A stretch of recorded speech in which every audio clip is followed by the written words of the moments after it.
Well. It's been 2 months of nonstop travel, planes, trains, and many automobiles. And absolutely. Here we are, gang. Andy Nichols and Tom Hunyadi from Two Legs to wrap up the 2025 Fall Got Back tour with everybody, all of our friends and family who attended the shows all across North America this September, October, and November. Wow, this has been quite a long stretch, my friend.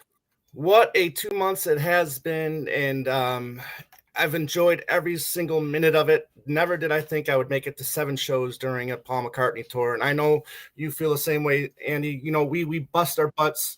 This is the way, you know, we choose to spend our money. So if you guys, anybody out there that don't like it, too bad. But we're happy. This has been this 2 months has been an absolute blast, and I'm glad that you, myself, and so many of our friends were able to join.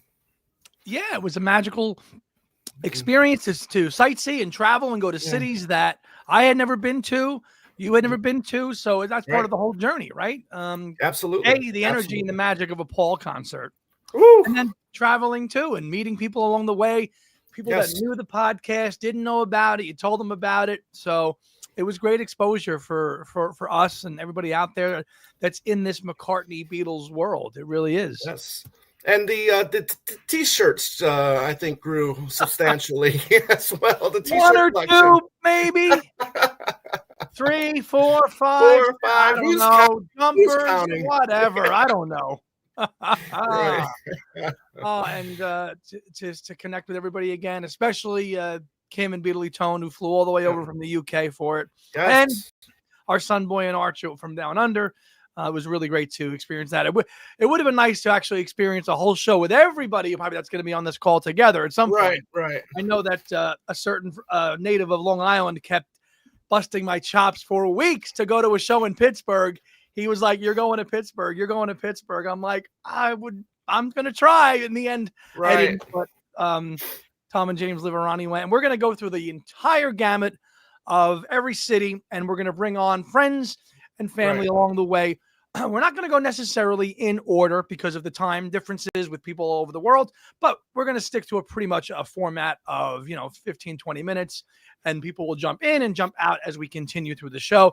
We'll probably stay on for about 2 hours, we think. Never know. Could be more. It's definitely not going to be less. I don't think it'll be less than that, but we'll do that. And I just want to welcome everybody who's live in the comments, and I want to thank everybody in the Two Legs community and the patrons of the show who've been patient with us and have given us time to travel. They're like, "Where you guys been? I haven't seen you." Like, well, because we're traveling. And so everybody that's in the comments right now, Lynn with 1A, a regular. Good to, finally, Tom and Andy, you're back together again. Mike Walljasper, good evening. Hello, Mike. Ted's going to be on here at some point tonight. Christian's here. Hello. And David. Welcome back to 6 years since Andy joined, heading to the 10th anniversary of the brand. Yeah, absolutely. Yeah. So, we're going to wait for a few other people to pop on. As you know, the rules of our call, you can only have 10 people in a call at one time. So we're going to get as many as we can in that first hour. So in the first hour, we're going to cover Santa Barbara. We're going to cover Palm Desert. We're going to cover Vegas, Albuquerque, and Montreal pretty much for the first, I would say, half hour, 45 minutes. And then end it with I'm just looking at my guy here, Nashville and Hamilton, and then the 8 o'clock hour, make the move out west to Denver and Buffalo, Des Moines, and then go on and on from there. So we have a little bit of a format because the way it is, like, you just went to New Orleans and you went there with all the friends too. So we might jump around but we'll get it all covered anyway. So yes, we will. Let's not delay. Let's bring them on. Let's bring them on in. All right. So in the first hour, let us bring on to the stage Beatley Tone and Mrs. Beatley Tone. Hiya. How you doing? All right, Tottenham. Good. Yeah. Good morning. Buddy. Happy Friday to you lot, because it's now Friday for you. It is. Just about Friday. Thank you for staying up. And of course, we wanted to get 2 members of the Liverpool fam into this show before it got too late, because now, it's too late and, you've got to go home to bed. We've got to go home to bed. You all right, though? You doing good, guys? Yeah. Really good, thanks. Yeah, really good. Yeah. So how was your guys' travel on the way to Montreal? It was a piece of cake actually. I mean, going there, we had some tailwind, and we got in about an hour and a quarter ahead of schedule, which I've never had before. I think they did it just over 6 hours to Montreal, which was really fantastic. Good. Wasn't so good on the way back. We had a bloke taken ill on the plane once, before takeoff, and we just sat on the plane in the at the airport for about 2 hours before it took off. But you win some, you lose some. Hey, and you didn't have to bring the cold from Montreal back because it's probably freezing already in London. Oh yeah. It's not that cold. It's very wet, but it's what is it? Oh, it's 3 degrees. So now. Bring your raincoat with you, Andy. At midnight. But, we'll bring it. We'll bring our. We'll bring our. It's plastic mat. Right. It's a plastic mat. Plastic mat you're bringing. Very good. Oh, you're bringing the whole band. Yeah. I'm gonna. Let's see. Joe Mantaneo says hi, Beatley Tone and Mrs. Beatley Tone to Joe. Hi, Joe. Hi, Joe. Papa Nichols is here. Peace and love. Hey, Dad. Hey. Hi, John. Gabby is here. Hi, Gabby, as well. Hi, Gabby. I saw Gabby in Montreal. Oh, that's right. Right. Yeah. She did. And her sign was on the screen. Yeah. Because it was her birthday the next day, and she said said something like 23 years old, and this is my 20th show or something like that. And 24 tomorrow. If I remember right. Nice. If I remember rightly. That's right. How you doing, Gabby? Of course. Also, another member of the crew is on board here watching, and she'll be on later, and it's the MVP. Hi, Heidi. Hi, miss ya. James Martinez. Hello, sir. Thanks for being here. Hi, James. Mike is here. Hey. Hello, Mike. What's up, Mike? How you doing? Hello, Mike. All right, let's continue the introductions, and let's go on and bring on next into the call one of the number one fans on the run, Joan Borelli. Hi, how you doing? Miss you guys. Yeah, miss ya. Yes, Joan. I don't know how you do it, girl. Over 100. I don't know how you do it. I don't know how you do it. I'm younger than you, and I'm done. I'm like toast. I don't know how you do it. You have the stamina of a 15-year-old. I'm in recovery mode. Right. Yeah. I mean, you got to the first show and the last show. I did. That was Joan's intention. She wanted to make the first and last. And a ton in between. And Joan, in between. Joan, we apologize ahead of this, because you're probably going to be on this call the longest because you're going to do the most shows. So don't feel obligated. You can leave whenever you like. Just we're happy that you made some time for us tonight. You can check out, but you can never leave. Okay. Also backstage, let's bring him on. He was at one of the very early shows on the tour as well, and that's Dane Sawyer. Hello, Dane. Hey, everybody. Hi, Dane. Hi. What's up, Dane? Hello, buddy. How are you? I'm doing fine. And, this time I'm not doing this thing in my car, right? So no, Vegas seems like so long ago now, doesn't it? Oh, yep. Yeah, Dane, you ended up doing 3 shows, right? The total of 3 or 4? I did, yeah. I did Palm Desert, Vegas, and of course San Antonio, which you stayed with. And boy, did we have a great time, Joan, the 3 of us in San Antonio. We had the best time. It was awesome. San Antonio was a blast, and we'll get to all that. So, Dane, it's good to see you, and thanks for being here tonight. My pleasure. Okay. Also backstage, we've got, let's see, he was at Montreal night 1, and Beatley Tone and I actually bumped into him in a pub on the way out. Let's say hello to Tim Brownrigg. Hi, Tim. Hey. Hello, Tim. Hello, Tim. How you doing? Nice to finally see you in the flesh, Tom. It's too late to be there, but just a big fan of the show, and I'm honored to be on for just a little bit. Thank you. Of course. Great shirt, Tim. Yeah, that's from the 2006 tour. Very nice. So, Tim, you only went to night 1, right, bud? No, both. I was. You did go to both. Okay, yeah, right. Yeah. Okay. And I would have gone to Hamilton too, but family obligations. So. Gotcha. Where are you from? Go ahead. I'm from Ottawa, so I'm 2 hours. Okay. I'm 2 hours west of Montreal, and Okay. then 4 hours east of Toronto. So I'm kind of in the middle ish. Gotcha. Okay, cool. All right. And it's And like you- it's like minus 25 out today. So. Yeah. Yeah. Oh my god. Let's just we get thought we had it good then at -3. You had it good, yeah. Yeah. Let's just get this out of the way first. Now, Hamilton might have been probably one of the best shows there in Hamilton, but we can agree that was probably the worst poster. Agreed? Agreed. Oh my God! Yes. It wasn't the best. It wasn't Oh, they had that was just a horrible picture of Paul. That was bad. Concept was good. Execution was horrible. Bum, bum, bum, bum. There was Man. definitely some hit and misses on these posters for sure. We'll get to the posters. And, Yes. we'll get to the posters. I'm sure everybody snapped them all up, whether you got them in person or you bought them online and you didn't want to put them in your luggage, so you got it when you got back home. But let's say hello to a few more people. Oh, my mom's on the show. Hi, Mom. Hey. Friends here. Ethan, if you would like to pop on the show, you may do so too, bud. Shoot me a message. Yeah, I ran into Ethan on the second night. Yeah, and we wanted to Nice. meet up with Ethan too, but we couldn't get it. We didn't get a chance to. So Ethan, if you'd like to come on this call, go right ahead. Just shoot me a message. I'll give you the link. Okay. Hello, Bob. We'll see you in the 8 o'clock hour as well. Yes. Awesome. Yes. All right. So let's just kick it off because this is this represents the early part of the tour. Joan and Dane. I mean, you really started with you guys, and that first show in Santa Barbara was a surprise. Didn't really know, and a lottery system, and you had to get in. And Joan, you were the first one in our little fam who went to Santa Barbara. Tell us all about the ticketing process with that. Yeah, that was complicated. One of the more complicated shows I've ever done.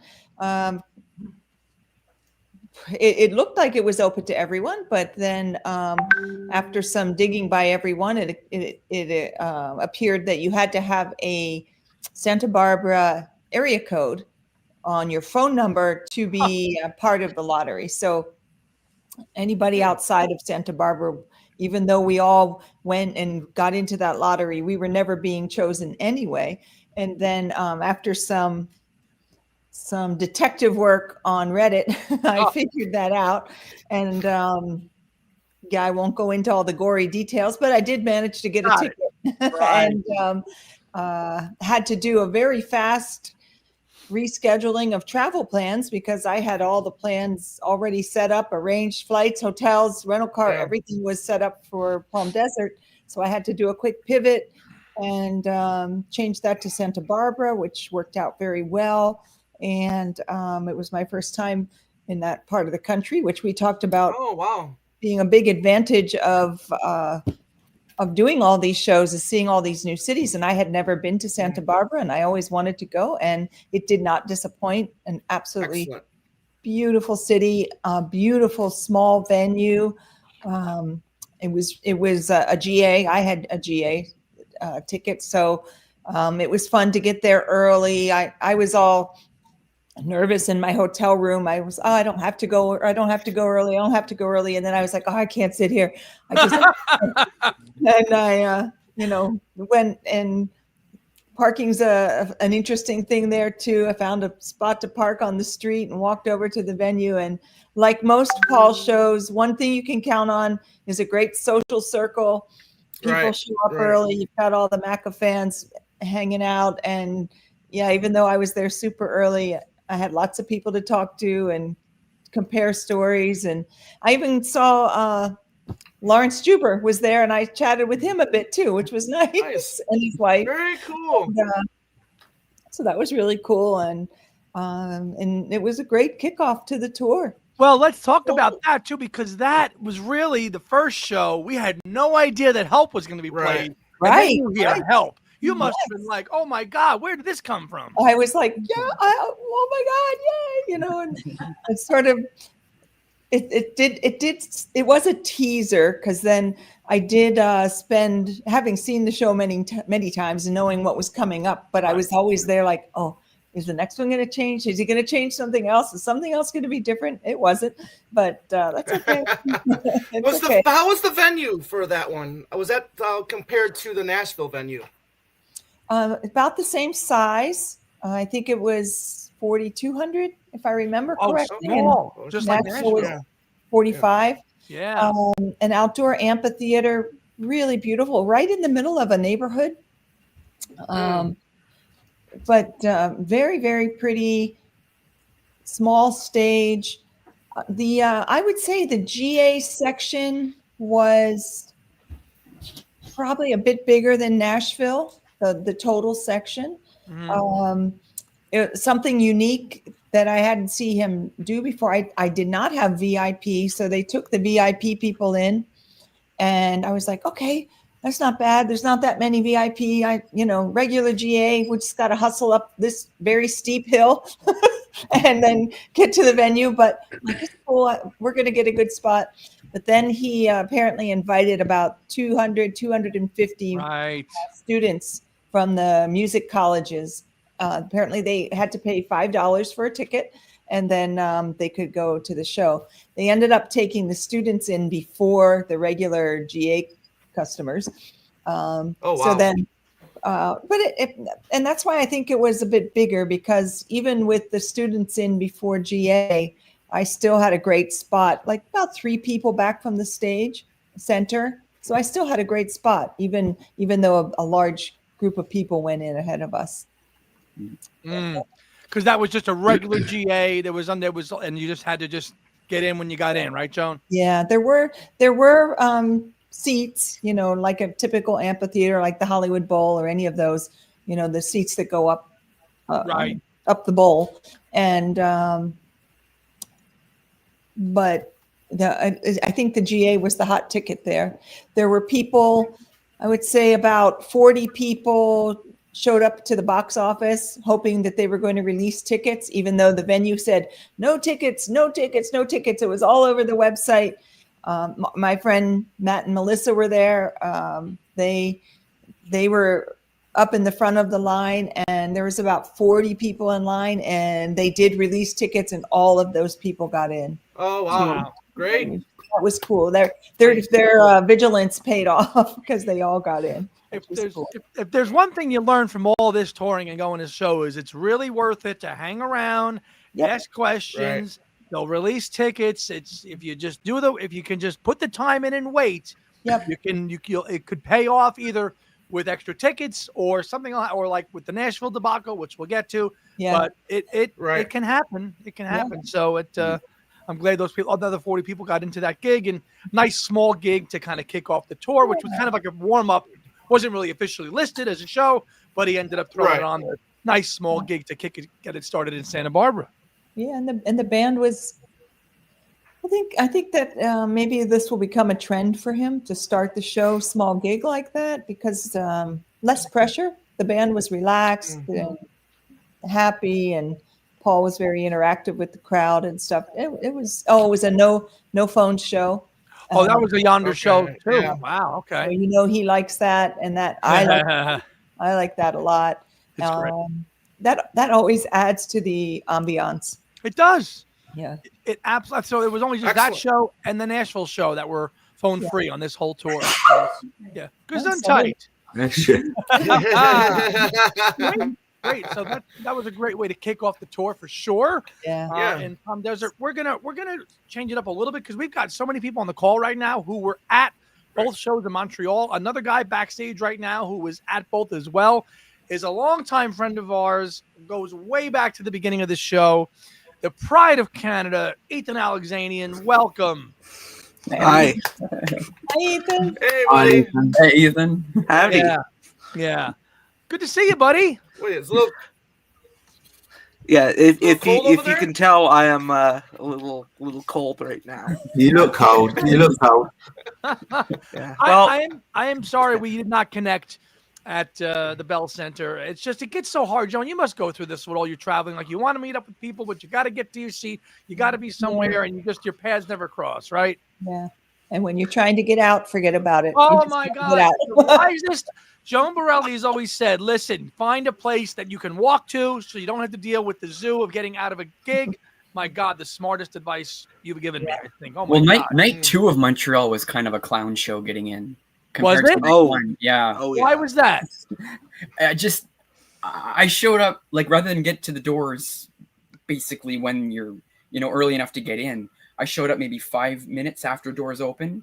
And there was, like, even the security guys were like, I've never seen anything like this before. So I don't know what they were. I don't know, Ethan, you got there like a few minutes before me, but. No, it was a mess. Yeah. But it also didn't help that I think I showed up at the wrong place. Because I showed up at the entrance for box seats and didn't really register that I was in the wrong place until I had been standing there for about 20 minutes. Wondering why isn't anything happening? The first show in Montreal. So I knew Tim was sitting along the side, and we were on the you floor saw me for the right first from show, and I knew that he was going to be wearing a blue Sergeant Pepper suit, and I'm saying I see a bloke on the side. He sent me like a map where roughly where he was sitting. I see a bloke there in a blue Sergeant Pepper suit, and I'm like waving, and I'm texting him saying, "I'm waving at you. I can see you." And he was on the other side. He was on the other. I'm waving at some random bloke. I'm here. Look. Yeah, and he was literally he was only a few feet away from where I was the closest you can get without having a floor. Anyway, we connected in the end, but it was close as you can get without having a floor seat. But that's a good seat. It was good. Well, there's a But few it was good to run in. It was good to run into you, Tone, and you as well, Mrs. Beatley Tone. I saw Heidi and Joan with you guys, but they were kind of jetting out the door. Oh, at the pub, yeah. It's timing, as everybody would say. Like, it's just That's like where it's just so hard to try to meet up and and especially if you're not from Montreal, you got that time, because I think Joan was in the sound check at that time, and maybe Nick was as well. I can't remember. And Boyan. So once they'd come out of that, we kind of wanted to meet up, because that was the whole point. That we were kind of all together as a group, so we kind of wanted to maximize that time, because we only had a few days, sort of thing. So it got as the tours went on too, it seemed like he was entering the building a little later.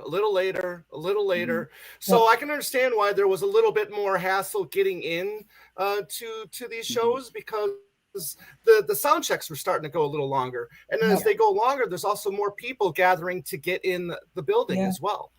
Yeah. Well, the show not longer, just later. He was starting later, like 5:30. Right. You would get in later. Right. Well, Joan, you said you were night one? You were night one, Joan? I did both nights, yeah. Okay, when was this? Because I was in the restaurant in the arena at like 4:15, and I'm like, I hear music. Yeah, you would have been hearing the sound check, yeah. I couldn't believe it. And so the second night, I actually went to the Four Seasons to wait on him there. Yeah. And he didn't leave there till like 5:15. I believe it, because we were waiting forever. He was. You guys went in so early on that day, Joan, like 3:00. Yeah. One of the days. First night was really early, wasn't it? First night we went directly from the sidewalk outside to the floor, directly, and then we had the reception after, and that was the earliest sound check I've had in a long, long time. But then the second night, he was taking his good old time, and we waited. We went to the reception, then we went to the floor. The normal process. But God, I mean, it was like that. But the Bell Center was a real kind of odd. It looks like it was an older venue, but and basically right off the street, and you go right into the gig. It was very. I mean, I was like, I couldn't believe how quick. Right off, you go right in, and boom, you go right to your seats, pretty much with that. And boy, was it freaking cold in Montreal. God damn. Glad you're not here. It was freezing. It's freezing now. Yeah. Now, did you guys venture out a little bit? Did you guys hit a record store or anything like that? We did. Oh, yeah. We did. hit a cup. Andy, I don't know if you've Yeah. seen Gabby's message on the I do, but we're maxed out. I can't order right okay, now. We're okay. maxed out on right Yeah. now.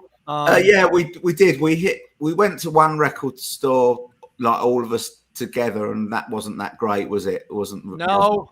All that, and then the day that Andy and Heidi left, Gone. we found another record Found a store, gold mine. and it was fantastic. It was fantastic. It was one of these where once we'd been through everything that was on the Beatles racks, we asked if they had any more stuff, and they took us, behind the scene to all the stuff that hadn't even made it onto the racks yet. And Amazing. there It's was like loads Aladdin's of, cave, wasn't it? it was. There was. Was this Montreal? Yeah. Yeah. It's called Beatniks. Beatniks. I love Beatnik. Oh my Yeah. God. It was like being in heaven. It was really, really good, and picked up a few things at that, and so did Excellent. John. Yeah. Yeah. That was good. I mean, it was, and of course, Montreal. We got Michelle both nights, which we knew was going to happen. That was going to be the surprise to hear Michelle, and nice little kind of warm up thing going into it, which you knew based on the chords he was playing. Like we're like, that's going to be Michelle, and you got the words. right. Well, night one he forgot the words, right? He forgot the French words, which was the whole point of him doing it. in Montreal. I know you guys in the States, I know, are spoiled. Montreal was the debut in Canada for Now and Then. Right. And I've got a feeling, So that's the first time I heard those live. Yeah, that's the first time. My gosh, that's exciting. Yeah, that's actually really true. Canada would have never gotten Now and Then, and I get a feeling until Montreal. Wow. Mm. Wow. How was that? How did that feel? Hearing those? It was great to hear Now and Then live. It has a better vibe live, in my opinion. Yeah. And the whole just John going through the whole system for now. That was good. Joan, I would want one. You've seen so many shows. It's interesting. I think that even when we saw Now and Then done for the first time last year, that song has evolved and gotten better as a live piece in the act. Yeah. I've heard it so many times live now, and I enjoy it so much that just a couple days ago I heard the real Now and Then, and I was like, oh, I actually like Paul's live version better. But I think it was just because I've heard. Don't say that out loud. It's too late. There's something about. Well, I remember. Oh, go ahead. I remember when you're messaging us, Joan, last year when you're in South America. Yeah, from Stop the Montevideo. presses, Yes. Couldn't believe that. Oh. Yeah, I was standing on the street outside the stadium with my suitcase because I had run from this ferry station to the stadium, and I was talking to you guys, and I think I said, "Oh my God, I think I hear Now and Then." And I think you even recorded a little bit on your phone and you sent it to us, and we were like, "Wow, we're hearing Now and Then." It's crazy. On this bunch of Looney Tunes out there on the sidewalk screaming our heads. It was so fun. Oh man! But yeah, I'm so happy that Canada was able. Tim, you were really able to hear, because that's even like an afterthought, Joe. We don't realize that some of these. This is like the first debut for some of these songs that have been in this set for a good year or two. Like I've Got a Feeling, which has been in there since 2022, going back all the way to Spokane. So now he hasn't been here since 2018 or something like that. So I'm kind of like, I'm doing this. He'll come around one more time because and he hasn't. I don't know if he'd be in his 90s if he comes back to Canada at this rate. He hasn't been to the east of Canada since like 2016. Well, the Halifax show, I was at that one. Yeah. That's another thing with you guys. Like we get spoiled getting Mull and Kintyre. Like I've heard it 4 or 5 times live. But you guys, so like it's good that you guys got out for that. Absolutely. Ethan, what were your thoughts? Ethan, you were at both nights. Did you enjoy the show? Oh, I had a great time. I'm not normally the type who would see, multiple dates on a tour, but as it ended up playing out, my mom got tickets for she and I to see night 2. And then my aunt, who lives in Montreal, surprised me and texted me back when I was, I think it was when I was in the hospital at the end of August, saying, "Would you like to see Paul McCartney live?" Oh. And it ended up being Would night I? one. It's nice. And I was at the. Great. She had said she'd gotten nosebleeds, and I thought, like, oh, maybe she's just kidding. No, back row of the Bell Center, Yeah. and it was still great. It is. Like, Yeah. It is. it's Paul McCartney. Absolutely, buddy. Right. Absolutely. Yeah. Mrs. Beatley Tone, what were some of your favorite moments at the concerts both nights? Oh, Song wise. they were such good nights. I really liked the fact that we were sat in very different places both nights. So it was like two different experiences. We were on the floor the first night, and then we were on the side the second night, but sort of quite near the front and only a few rows back.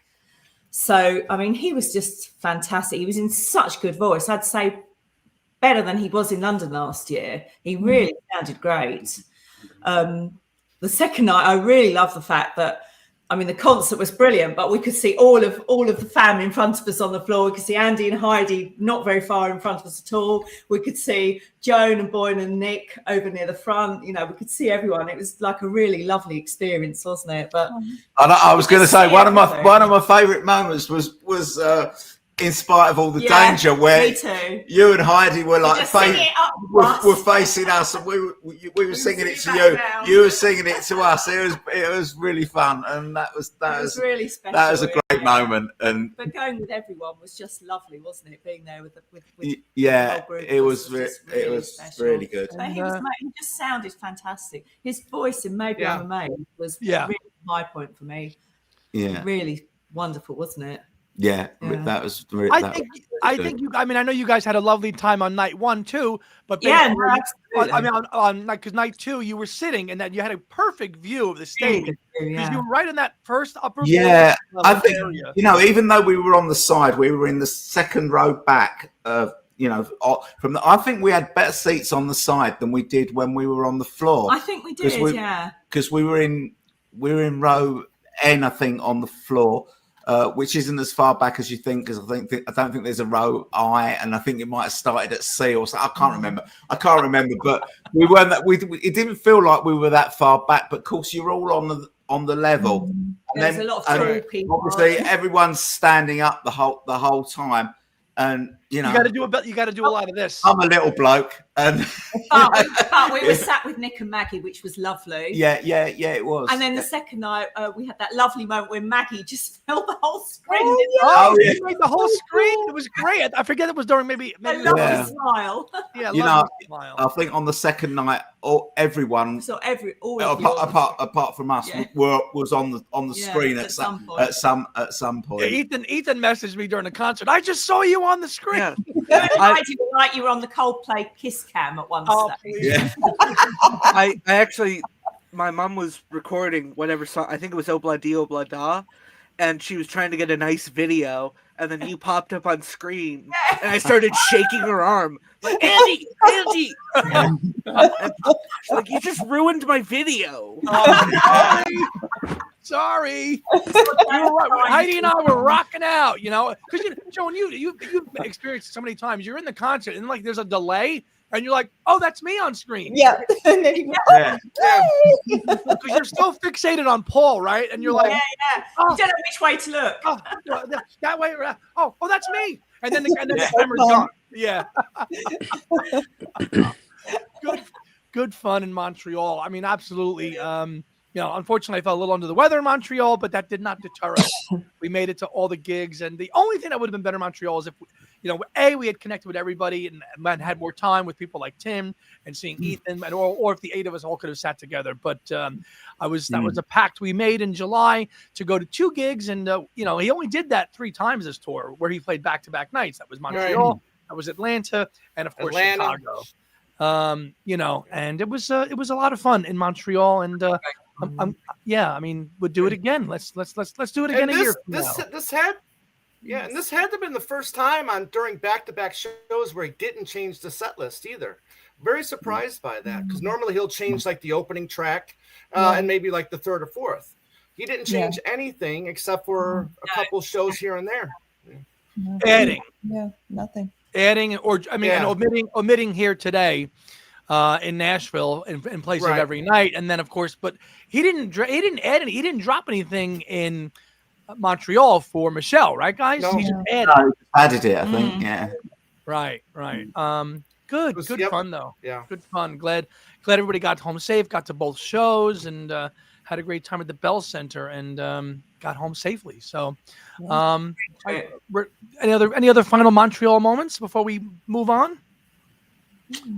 I always think that "Letting Go" is just one of the best songs live.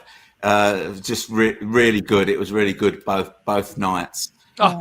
And, he Right. sings it. He sings it really well, and it's great with the horns and all that sort of stuff. And it's always one of my highlights. It is. When Boyan was here for the week, we said one of our favorite moments of Letting Go, Tony, as you mentioned, is the part when he stops, pick goes in the mouth.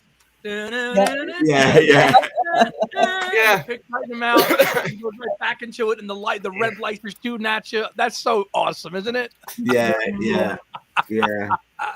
Well, I'll tell you what And else. all the it's people one in of the Montreal- Go ahead, Tom. No, go on. go ahead. It's one of No, those. say, and it's one of the few tracks that Brian gets to play lead on, and he kills it. Yeah. Brian Yeah. absolutely kills it. He does. Kim, what were you going to say? But Mrs. Stone, I was just going to say that the people in Montreal were so friendly. Both nights we were sat near local people, and they were all so friendly and so excited to be there, weren't they? So happy that he was there, and really lovely people. Yeah, and in the queue, when you go in and showing your tickets, we had someone there behind us, a lady who we were chatting with. It was her first ever show, and she was really excited as well. And we met that. Do you remember meeting that guy Liam, a young fella on the floor? Really nice. Andy, do you remember? Yes. 27. And what a great bloke. Yeah, he was a nice fella. And it was good talking to him as well. He was a young fellow. I think he was seeing Paul. Or had he seen him before? He might have seen him in 2018 as well. I think maybe, but he was with his mum. Yeah, it's fun. And you meet everybody. You see some people you see at usual show at other gigs. You meet people for the first time that you just strike up a conversation with them just because you're Paul fans, or they just know you through YouTube and podcasting and stuff. So it's really a great time to connect with everybody, and it was cold, but we enjoyed it. Loved Montreal. Yeah, absolutely. All right, so we're going to move on from Montreal now. Now we're going to go back through the mists of time. We're going to rewind the clock. And Tony and Kim, feel free to stay on as long as you like. And if you want to stay on, or you get too tired, you're welcome to stay. You're welcome to hang on. Should we drop off so you've got room for someone else? Yeah, we could do that if you like. If you like that. I think Gabby was saying she's backstage or something. All right, well, we can bring that. We can do that. We'll drop off and someone else can come on. All right. Well, listen, Tony and Kim, thank you for sharing and coming on. It's very late. Guys. Thanks for having us, and we'll speak soon. Yeah, thanks for staying up late. I really appreciate it. I really do. And as the great man says, see you next time. See you next time. Good night, guys. Take care. Yeah. Bye, guys. Bye. Okay. And we have Gabby. Gabby was also in Montreal. Hello. Hi, Gabby. Welcome to Two Legs and your first time on our show. Yep. Yeah, I know I'm at the end of the Montreal conversation. I'll just put in the last shoe in. I ended up staying at the Fairmont Queen Elizabeth, which was where Give Peace a Chance was recorded. So we got to go see the hotel. We were in the hallway of the hotel room, and we saw they have a huge mural outside of the hotel room. But besides that, I'll keep it short. Montreal, I had third row and fourth row were the closest I've ever been for Paul. It was amazing. Even very different than the other shows I attended this tour. It was really? And you celebrated your birthday too, which was cool. Yeah. Yes. Really nice. And that was the closest you ever been for a Paul show? Yeah. Both nice. Yeah. And Gabby, you went to a total of 5 shows this tour, right? Yeah. Wow. That's yeah. really cool. So you went to went to the 2 in Montreal. You went to Hamilton, and what, 2 in, and the 2 in Chicago, or I went to the 2 in Atlanta. 2 in And then Atlanta. Hamilton. Okay. Yeah. Oh, great! Five. Awesome, Yeah. awesome. Well, thanks for being here. You're welcome us down too. We're gonna move on. So we're gonna go circle back, and we're gonna go back to the opening gig of the tour. And this is where Gotta go Joan back. we got to go back in time. We're gonna go back to Palm. We're gonna do Palm Desert in Vegas and Albuquerque, and then we're gonna move on to Nashville. Yes, indeedy. So just trying to stick to the guideline here. Opening show of the tour, Palm Desert. Joan, tell us this was at the Acrisure, right? The Who had just played at Acrisure. Hey, tell us about that gig briefly. Yeah. Okay. That was I guess the official start of the tour. Again, a nice sized arena. It's nice when he plays these hockey arenas. I guess some maybe are basketball too. I'm not sure. Yeah. I like the size of these when they're in that 15 to 20,000 people range. I think that's it's a really good size. Acrisure had pretty good acoustics too. The sound was good there, and I did do sound check there, so that was exciting. I always get really excited for the sound checks because you never know when he's going to pull out something new or something exciting. I wish I could tell you I remembered what he played at every sound check, but I just simply don't. They all run together. Well, a lot of times you'll text us what he does. Yeah, so I that's usually really nice do. of you to do that, especially early on in the shows. Yeah. I think if I remember correctly, we got Flaming Pie, and I was super excited because that's one of my favorite sound check experiences. I wish he'd put it in the main show. I love that song, and it's just a banger and so fun. Just impressions. I think compared to, I kept comparing it to the 2022 to the start of the actual tour, when like Spokane, he and the band were a bit nervous and a little bit stilted. It took him a few gigs to get started, but I didn't feel that in this leg of the tour. He just came right out rocking and super relaxed. I agree with what Kim said. I think his voice sounded better on this leg than it had in 2022. And it was a really nice experience. Beautiful venue. Hot, opposite of Montreal. It was super hot. Everybody looking for shade. And it was a great experience. It was fun. I got there earlier again because I've been to so many shows, but I still get the butterflies and I still get nerves before every show because I'm just so excited. The anticipation, the adrenaline is running. You can't wait to get in there. It's a great feeling. Yeah. Yes. So I got there early, and some of his staff that I know from going to shows were outside. I got to catch up with some of them, and the good to see you. Yay, you're back. All of that stuff. So that's always fun. And beautiful arena, great show, great way to start off. And again, it's my first time in Palm Springs and Palm Desert. I actually stayed like 5 nights there because a little vacation time, and absolutely loved it. It was so beautiful. Got to do some national parks and things like that. So wasn't I mean, you must have seen. I mean, we said hello to him just about every time I went to see him. But Brian Riddle, isn't he such a great guy? Yeah. Oh my God, he's my buddy there in the shows, and he's always. We had our jackets in Nashville. He's like, I love these jackets, the jean jackets. What a great Scotsman that guy is. He's such a cool dude. He's the best. He's the best. And best man. But he always takes time to acknowledge the people that he sees over and over. He's really good about that. He's a little grumpy sometimes, but he takes time to say hi to everybody. He remembers people, and that's really nice. It's nice. Yeah. Dane, anything about Palm Desert stand out for you, since that was your first show too? I'll echo a lot of what Joan just said. It's about, I think it's about 11,000 in that arena. The intimacy, the acoustics were great. I didn't look at anything beforehand to kind of get a sense of what he might be playing. So when he opened up with Help, that was just a great way to start. So you didn't know either. Great. You didn't know. I didn't know. He just came out, had Help. That was so awesome. And then to kick it right off with like coming up with the horn section, I had heard him play that back in the US when Wix was doing it on the keyboard, which still is cool, but with the actual horns and then the little secret agent stuff they do in it now, you know, just all of it, you know, to the energy. It's like everything was so great. And as Joan said, you could tell they were just having fun and they were very comfortable. Paul sounded great.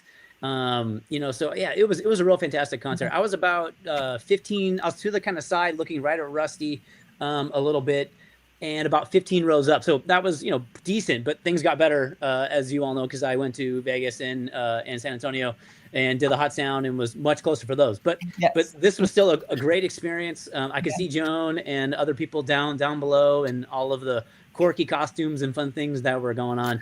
But yeah, but they really did great, and it was a fantastic show. Great. Let's move on to Las Vegas because that was the next stop of the tour, and that was where Tom and that was our first show of the tour, and we met up and kicked it off in Vegas, Allegiant Stadium, big football stadium, to see the gig and football, huge, huge football stadium, you know, and just a great place to go. And again, walking distance, and it was hot. It was hot in Vegas. It was. Is Ted here? Is Ted here? Bring him up if he's here. Ted is not here yet. Ted was there too. Okay. Ted is not here yet. We'll wait and see if he joins us. But that was great. And yeah, I'd be Vegas, walking around the Strip, and so seeing some sights I'll never forget in Las Vegas because it's Vegas. My God, just getting to the gig. When was the last time you were there? Andy? Oh, 15 years ago, more. Okay, yeah, a lot of change in 15 years. You can't walk down the road. You got to walk down side streets and ramps to get around to go down the damn Strip. Just get me to that Luxor Hotel, please, Madon. Oh my God! But yeah, great. That was my first sound check of the tour. So it was Dane's too, and it was so exciting just to the experience. Now we can deviate and go into. There's Ted. He's here, our Vegas buddy. Ted. And we ended up sitting together, and we didn't even know it in Vegas. So funny. It was Dane, me, and Ted, and we did not realize that we were going to have tickets all together in the same section. We just ended up being together. Hello, Ted. Yeah. Hello, everyone. Hey, Ted. Yes. Hey, man. Yeah, that was funny that we were together and we bought our tickets separately. But it worked out. That was great. Yes. It was great too because that was the first time I met everyone in person here. You know, right? So I showed up. I got there the earliest, and I let you all know I was there. And then I saw this really nice guy walking by, you know, and then I was like, that guy looks familiar about shit. And it turned out to be Ted. So Ted and I got to hang out, you know, and then Tom showed up a little bit after that, and we got to hang out there. And then Joan and Andy and everyone else started showing up, and so that was cool. For the first time, all of us getting to hang out together. His vintage Wings T-shirt from the Wildlife T-shirt. He was wearing his Wings shirt. It was hot as hell, and it was. But we there. You congregate, and you queue up, and you wait, and you wait, and you wait. Yeah, and we had to stand out there for probably at least we were there for probably 2 hours before it even got in. So yeah, it was hot. Yeah, it was. Las Vegas is you know, into October you can still get 80, 90-degree days there in October. So we lucked out on a lot of weather there that first month. Yeah. Of the tour, but Vegas was great. Yeah. I mean, a lot of people don't like the big football stadiums, right? Because of the lack of intimacy. But I got to tell you, I mean, me, Ted, and Dane were sitting right next to each other. We couldn't tell that, you know, that the acoustics weren't good. And I know a couple other cities in football stadiums, especially Minneapolis, the further higher you go up, the sound gets lost in the wash. And I guess that's going to happen in a big football stadium. But gentlemen, you didn't feel that way, Joan. You in Vegas, right? No, you're so into the show and.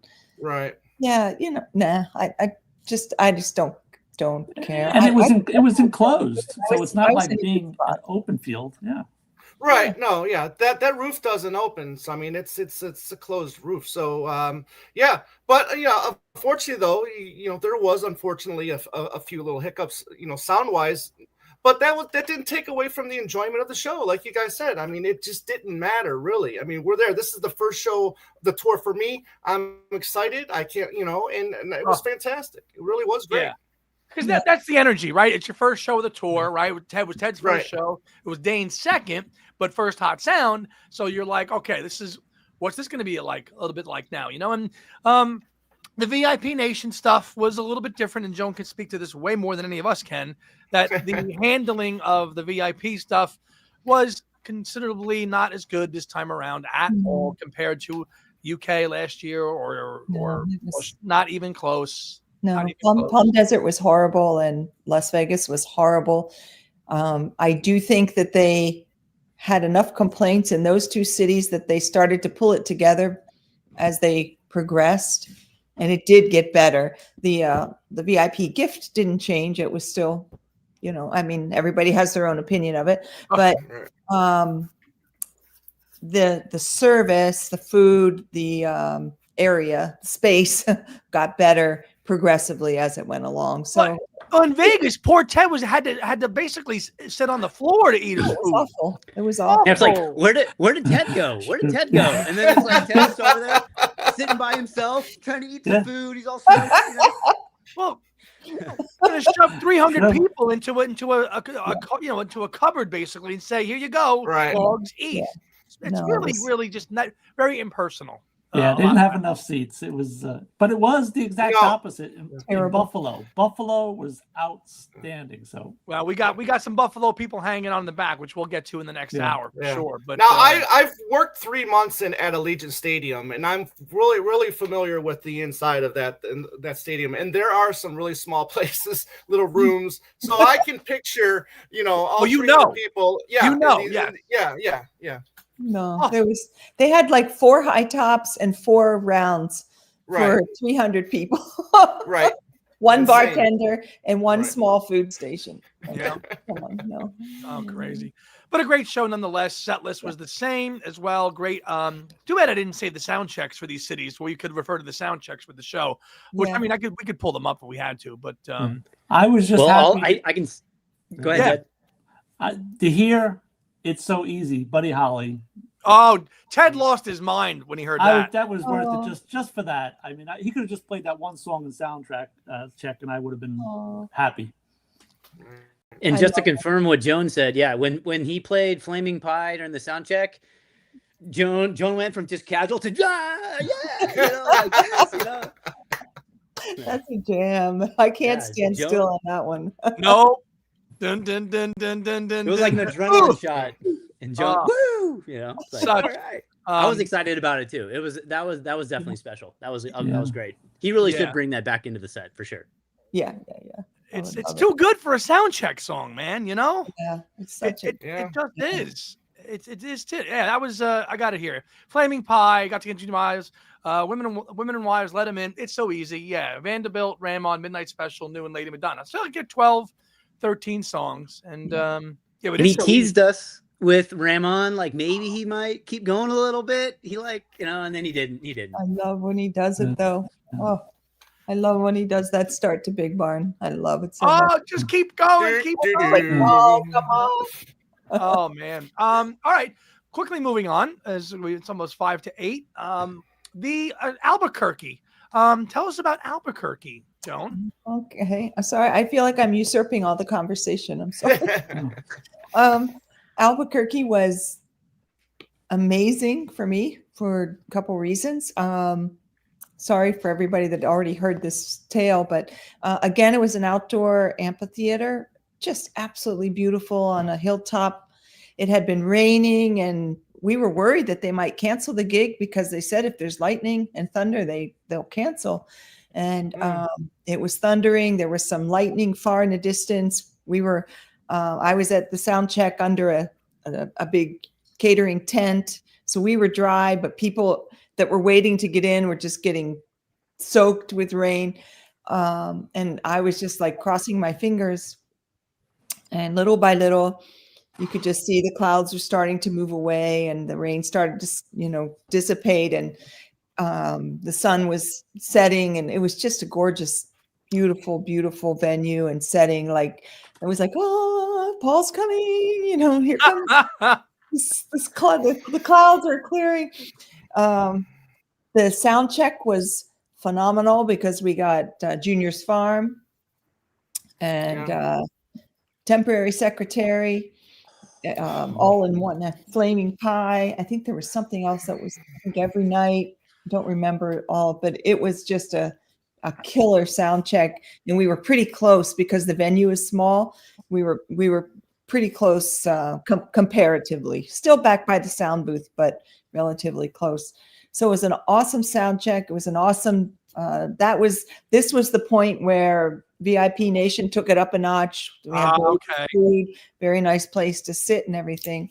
And I thought that I had a third row seat, which I was over the moon about. My ticket said C.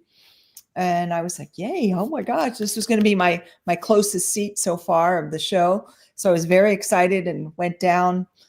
And as I was walking to go to my seat, they stopped me and they said, oh, here you have to have another bracelet. And I said, oh, why? And they said, well, it's for the front rows. But they said rows. And I said, okay, third row. Yeah.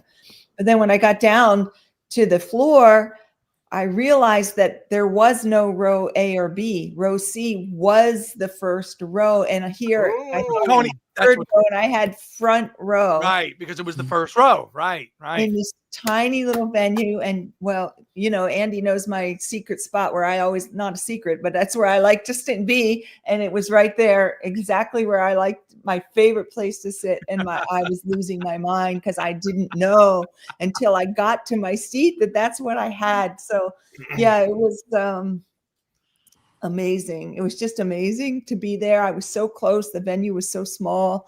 And, when you're in the front row, you get all those interactions with Paul. You get a lot of smiles and winks and waves and all of that stuff. And it was incredible and a great show, a beautiful venue.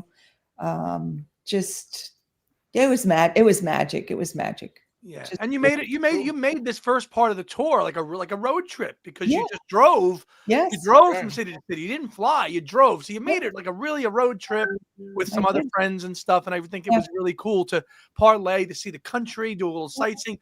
We'll get to Denver and the beauty of Denver and Colorado Springs and everything. But I think it's really cool that you were able to parlay the tour with some sights and driving and traveling too. And we had the day we arrived in Albuquerque.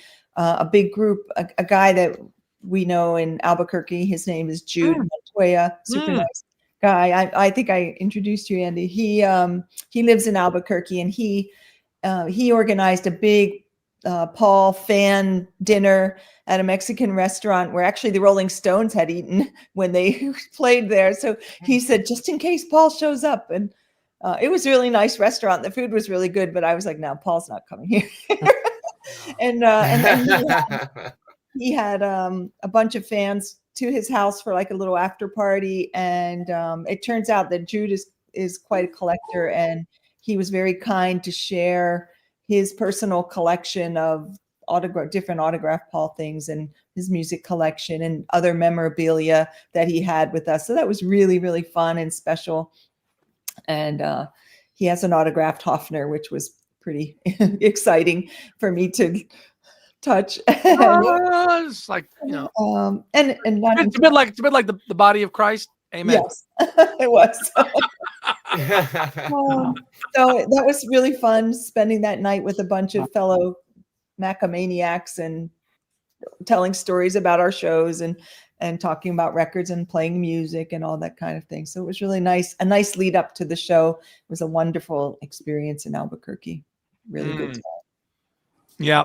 Great. Excellent. We're going to circle right because we have a couple people on the call and backstage that were in Buffalo. So I want to do Buffalo, and we'll circle. We kind of said we're going to do this because there's people backstage. I want to kind of give them equal time too. And Ted's here, was in Buffalo, and a good friend of the show. I'm really happy to meet this young guy in person earlier in the year, and also from New Jersey. We're going to bring in Mr. Ryan Freed. Hey, Ryan. Hey, how's it going? Thanks for having me. No problem. Ryan, I think we have everybody represented from Buffalo here. Joan was in Buffalo. Ted was in Buffalo, and Ryan. If anybody else was in Buffalo that's hanging backstage or is in the comments, do let me know, and I'll try my best to bring you on. for this part of the tour. We're jumping around a little bit, but we said we were going to do that. So we were going to, we're going to follow the order that we can. And I know some of you are hanging backstage, Tom Liverani and Matt Pizzell and Ed Rising and Rick. Just hang tight if you guys don't mind waiting. And we're not going anywhere. So just hang in. Thank you, guys. I see the thumbs up. Very good. Buffalo. So, Ryan, you drove up with a friend of yours and a friend of mine. That's Peter Lane. And you guys who Heidi and I met in Central Park at Strawberry Fields the day before the concert, because we had taken Boyne into New York, and we see this bloke with the Bowery bag. And I'm like, and then we both were like, oh my God, how you doing? And he's like, I'm leaving with Ryan tonight and we're going to Buffalo. We're driving. So good for you guys. That must have been a drive and a half.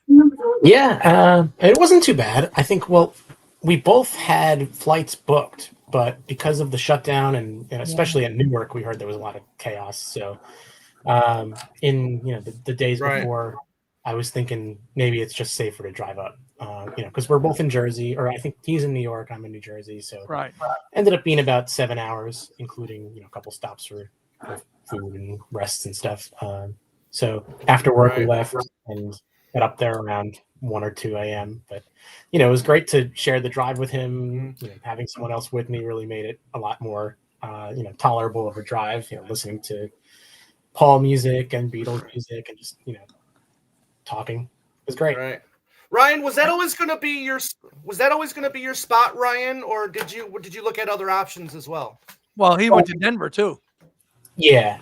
So he was in Denver. Oh, you went to Denver as well. Okay. He did. Yeah, hot sound for both, right, bud? Very cool. Yeah. Because Ted, there was a Joan, Ted, and Ryan, I think all took a pick in Buffalo. And so Ted, tell us about Buffalo. That was going to be show number 2 after Vegas, right? Or we'll skip Nashville. We'll get to that, but yes. But yeah,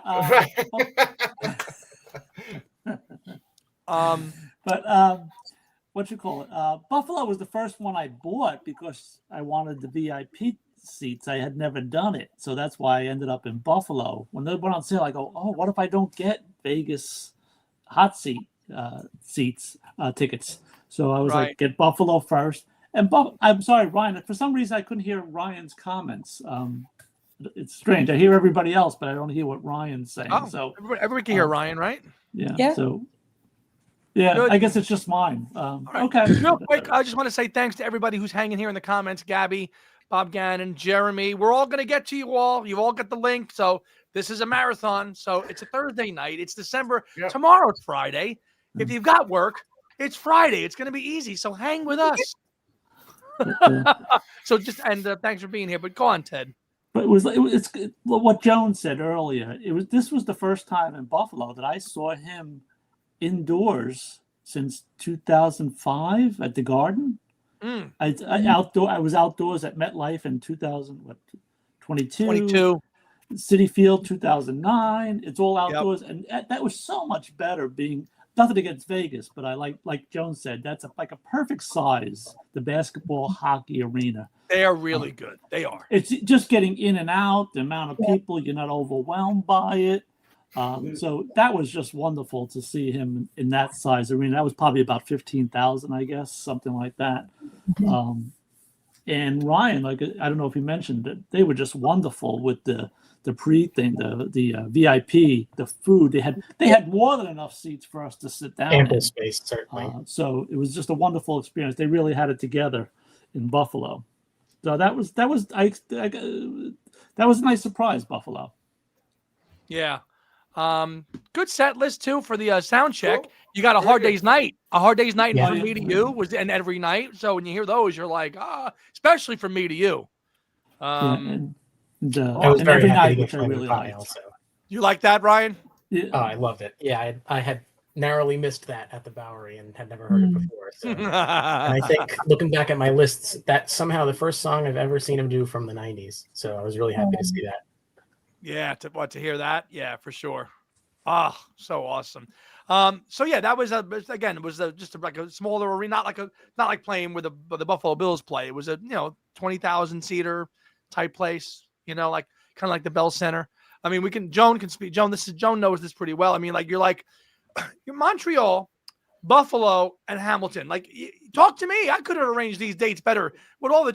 I know. I had to drive that. God. I mean, really, you think about it.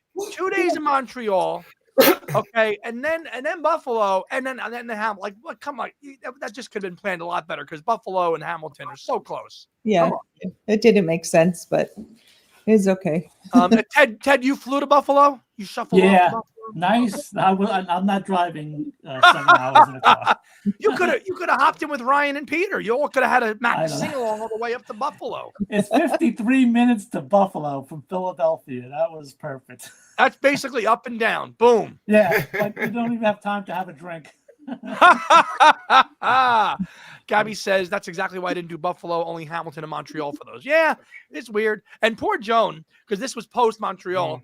Joan and I both got sick basically in Montreal and after Montreal. And she was like, I'm going to power through. I went to urgent care. I'm going to power through the poor thing. And she went. And I'm like, oh, my God, this poor girl, because we know it was coming. I'm like, how are you going to do this? You're going to go to Buffalo and then go to Montreal, but you did it. Oh, well, in Pittsburgh, before I left Pittsburgh, I went to urgent care and I told the doctor, look, I'm on tour. I got to be good. I don't care what you give me. Just make it strong and make it work fast. Oh, and she did. It was probably it was probably that terrible pizza we had. Yeah, it was probably that terrible pizza we had at the hotel. That's what I'm going to blame. That was the worst. How could pizza is probably my favorite food. How can you screw up pizza? That was the worst pizza I've ever had in my life. It's Pittsburgh. How can it? It's not New Jersey or New York. It's Pittsburgh. It was bad, dude. It was bad. Come on. I mean, you might as well call Domino's at that point at 2 a.m. and get the Domino's. Come on. You should have given up. All right. Well, we have good stuff in the bread in Berg. Oh man. But yeah. Buffalo was all good, and Ryan, if you're willing to hang out, you can come back for Denver later on. Yeah, sure. We'll come back to Denver as well. And Ted, if you want to come on for Nashville, you don't want to, that's okay. But we'll get to the whole saga of the ticketing stuff if you want to. But we ain't going anywhere. All right. See you later. All right. At this point, see ya. We could talk. You know what? We could talk about Hamilton if you want. Let's do Pittsburgh. To Pittsburgh. That too. Pittsburgh we have slotted a little bit later on. Again, we're just jumping around here right now. I guess we could do. Let's see. Let's do Nashville. Let's do Nashville and get Nashville out of the way. Yeah. The other special gig here. Man. Woo! This was stress like I've never felt stress in my life. I mean, there was a snafu with our order, and I'm not going to go into the details, but Joan saved the day and got it rectified, and we got our tickets in person. Basically, and Ted can speak to this, it was the whole, no third party, no this, no that. And, they basically canceled our order. They canceled our order, and we were like, we had nothing. And Joan basically moved mountain, heaven, and earth, and basically called like the town up and was like to find out this is not happening. This is not right. This is ridiculous. And Joan saved the day. And we were basically assured if we show up with our ID in Nashville and the credit card used to get the tickets, we will get the tickets. So we did. We got them. And we knew this was going to be a GA show. This was going to be the most intimate gig, one of the most intimate gigs other than the opening night in Santa Barbara on the tour. It was the one to go to, and we got it. And, all the diehards were there, the Rick Glovers and all the fans on the run, and everybody was going to go to that show. And our friend Boyan came there, and we met him in Nashville, and we went there, and we got there at 6:40 in the morning to get online, even though we knew it was GA to do that. And we just waited and waited and waited and waited and waited and waited. And the psychos, as Paul says in the show, the psychos, the lovely couple from Japan, were there, and they have the numbering system, and they're putting your number on your, because you don't really have to do that, but it was kind of done to be like, look, We know it's GA, and this is all hot sound people. This isn't GA. This is the hot sound VIP people. So we waited, and it was a long day. Joan knocked on our room at 6:40 in the morning. I'm like, guys, they're giving numbers out. I'm like, oh, shit. Let's go. Let's go. Gotta move. Oh, my God. Like, all right, we're going to do this. But you know what? This is what you do. You get up at a show like that. You know it's going to be packed, and it's going to be a long day. And we went, and we met a lot of people. Dave Gasparo. I met a great guy and got to talk with a lot of people, hardcore Paul fans that go, and I got to meet a lot of them there. And whew, I mean, it was me and Heidi and Boyan and Joan and Julian Carrera. I think is how you say his last name. We see you there, Bob. We're gonna get for Buffalo. Yeah. Well, we'll circle back because you went to Atlanta, so we'll get you on there too, right. For sure. And it was worth waiting. 14 hours, whatever it was. I mean, you saw my reel. It was absolutely incredible to be that close to Paul without the big barrier, like the big distance in the stage where you go at the big concerts. Yeah. He was right in front of us, all of us on the rail. No phones. Right. No phones. There was no dinner or anything. We just got in. They gave us some appetizers, and then they were like, okay, we're gonna march you in. And then you're going to go in. And they were like, walk, don't run. And that was they were like, go. And then Heidi and I chose to go front and center of the mic, right in front of Paul. The psychos were to our right, and Joan and Julian and Boyan were just about, 4 down to us. So, I mean, all of us were like all on the rail. I mean, what great to watch together. But exactly where I wanted to be. That was Joan's spot. She wanted to be right there. And she got that moment with Paul during the show with the win. Oh, yeah. Right. She did this, and he did it back to her. And my good friend Boyan got to talk to Paul during the show when they were going to before, in spite of all the danger. And he goes, I wasn't born yet. And Paul goes, I know. I'm taking you back anyway. The kid. Julian had a great conversation with Paul. Julian did too, with the sign and everything that he said. And he goes, it's okay. Tell him. It was, I won't repeat it. Paul was so interactive in that show. He talked to so many people. He was so engaged with the people. And that's the advantage of no phones, because he's looking down into faces. He's not looking down into a screen. He's looking at our faces. He's looking at Joan, loving every minute and singing her heart out. And he's loving it because he knows Joan after over 110 shows. He knows who she is. Yeah. I mean, he knows these people. And not just me. Like, he sees the same people there, making that effort and like Boyan hasn't been to a ton of shows and sitting in the front, but he loves young people. He loves, I'm not including myself in there. He loves seeing this new generation of fans rocking out and having fun. And you can see Paul's face when he sees like a Boyan, a Julian, younger people. Younger people. He's so into it. He loves it so much. And I know there were so many mega fans there because I know, most of them. And I know we all want those same spots. We all want that prime spot. That's why we're all there. We're all strategizing. How are we going to do it? And it's so nerve-wracking. It is so stressful because that you still got to be a good, decent person. You can't trample people or push people or, you have to still be. Yeah. Well, this is where I will give my good friend John Borelli credit here, because there were a couple of people, shall we say, who will remain nameless, who were like basically not staying in line. Like, we had the numbers on our hand. And these two creatures just hung around and basically were cutting everybody else. Yeah. This was happening all day long. And they're like, now, did the numbering system matter at the end of the day? It did not matter. But you still should respect the people that are waiting in line in front of you. It could have. It could have. What do you mean? It could have. It could have mattered, and it did matter. It did matter. No. I mean, there was in previous shows. It mattered. It did matter at that time, right? Yeah. Well, this particular you still show got where you wanted to. Right. No, go ahead, Tom. So go ahead. Yeah. No, I'm just saying. I mean, it could have mattered. I mean, anytime that you're in line and and then somebody tries to creep in, I mean, it potentially it could screw things up, potentially, but it didn't in this case.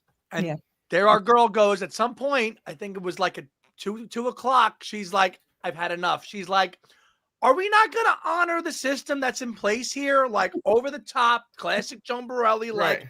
listen up, people. What you two are doing is wrong. Get back behind us. And then they went away, and I wanted to be like, Joan, you're the best. Oh, because that's wrong. You know, we Now were there this- before everybody else. Right, it is. That's bullshit. Right, it's wrong. It is. Yeah. And And I just, the people that literally had been there at 4 a.m. should not have other people encroaching ahead of them, you know, that No. they Right. deserve to be, whether it was working or going to be working or not, it didn't matter. Yeah. They still deserve to go in first for whatever reason. But anyway, it all worked out good because we all got to be where we all wanted to be. And we all had those Right. moments with Paul at that show, smiling and winking and knowing Right. that we're having a great time. And he looked at me and Heidi numerous times that night, and just everybody on the rail. Yeah. And that's those are the moments you live for, because he sees people without phones, like Joan saying, singing their hearts out and just loving every minute and taking it all in. And that's why that show was so desirable. And that's why we do what we got to do. And not one of us could talk the next day. We screamed. So Or that's how Andy and I got sick. you think we were so ran Could've down, right? been. Could've It been. was Now, tight. this was It was hot. It was a lot of people breathing on other people and screaming and Right. probably spitting and everything. Yeah. And those are the kinds of shows that you can get sick at too, when you're Yeah. all packed in like And I sardines like that. think I like, mean, like Jer- sardines, you know, exactly, Tom, Yeah. exactly. Like Yeah. you're just all, everybody's on top, and it's like, oh, you know, It but wasn't that bad for No. me personally on the rail. We had the air coming from the stage, but I think there were 5 or 6 people that fainted in the Oh. crowd and had to be carried out over the rail. and I got to say, Paul's team, led by Brian Riddle, they're handing out cases of water to everybody in the crowd. nice. to Nonstop. keep people hydrated. And we're at this point, Brian's giving us water. We're Pass just it back, running pass it them back, back. pass it back, pass it back. They must have given out Right. 30 cases of water to everybody in that venue, because they didn't Nice. want people Nice. fainting, and people did, as Joan just said. It was, 5 or 6 people went down.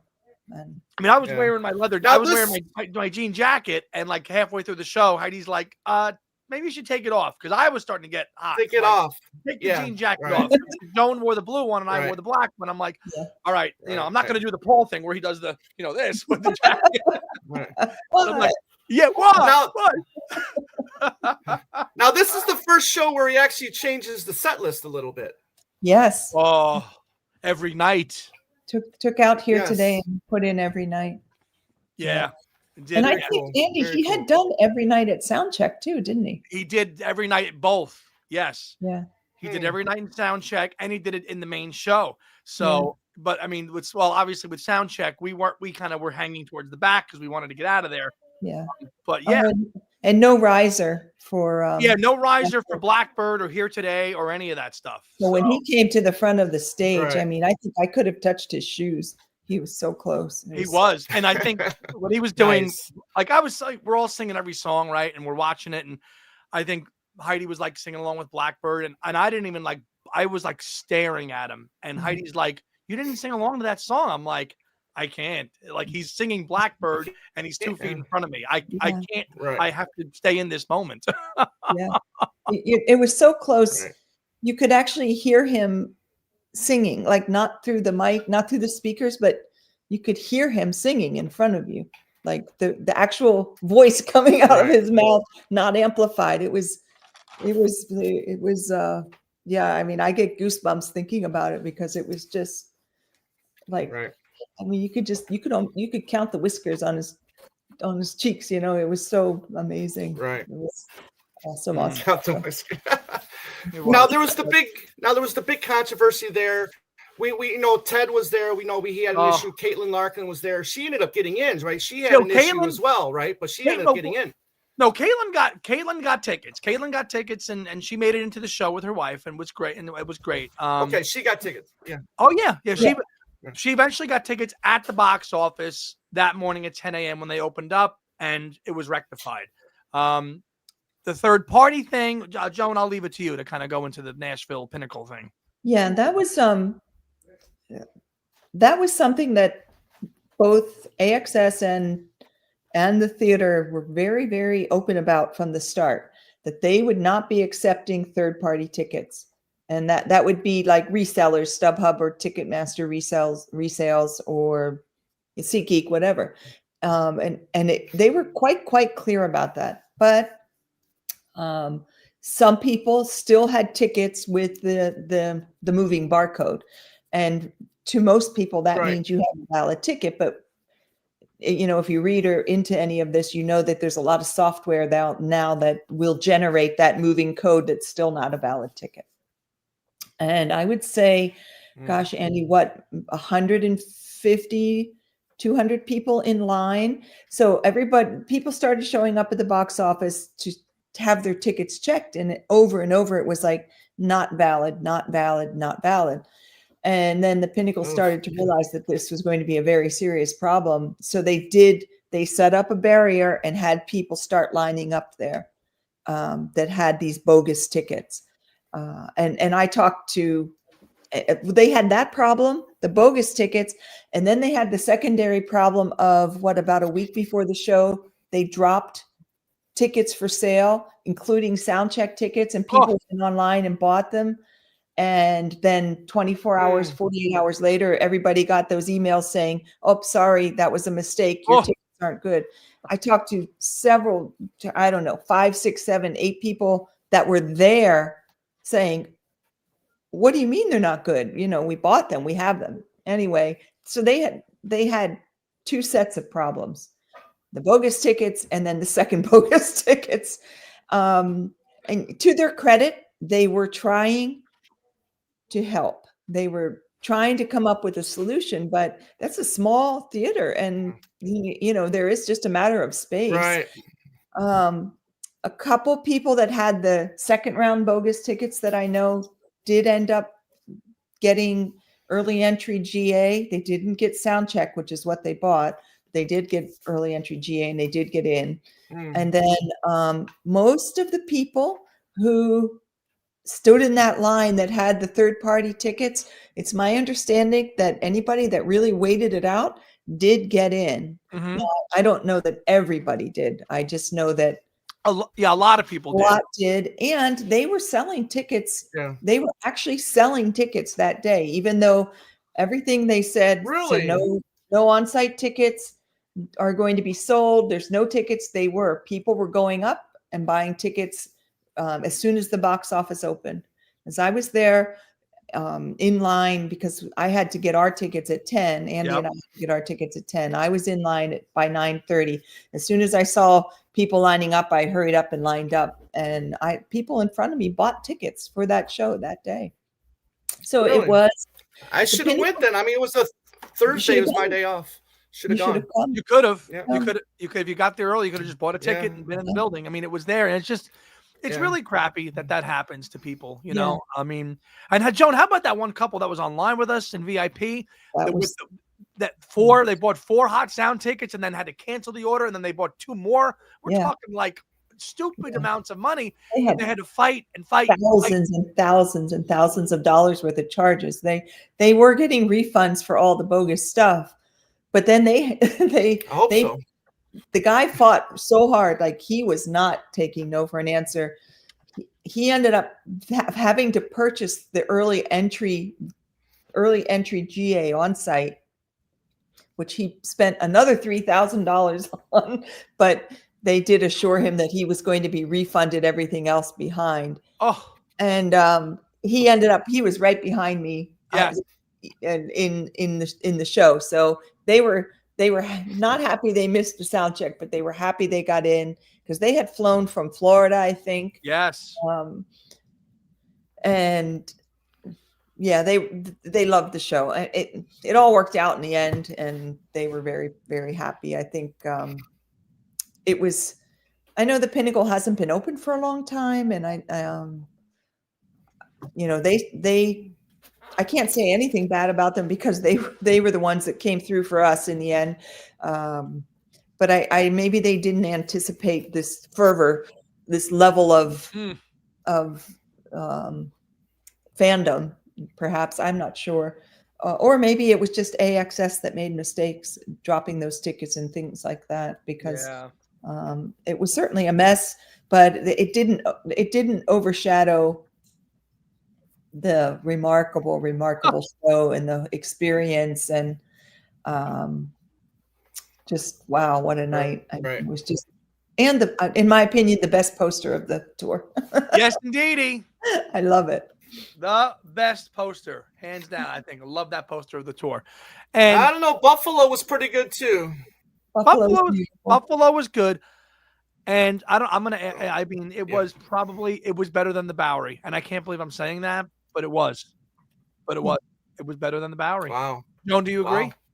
Yeah. Well, for me, I think because I was with it, friends, and there's nothing like, having an experience like that when you're with people you love and you can, look at each other and share it. And, you have all that excitement together that just enhances the entire experience is just elevated when you're there with somebody that is on your level of fandom, and you're rocking out and dancing and singing together. Like me, you, and Dane in San Antonio, like the three of us just sitting together. It makes the experience a great experience that much better. It really does. Yeah. So, Ted, I know Ted Ted says security ran for the hills in Nashville. I bet because there were a lot of pissed off people.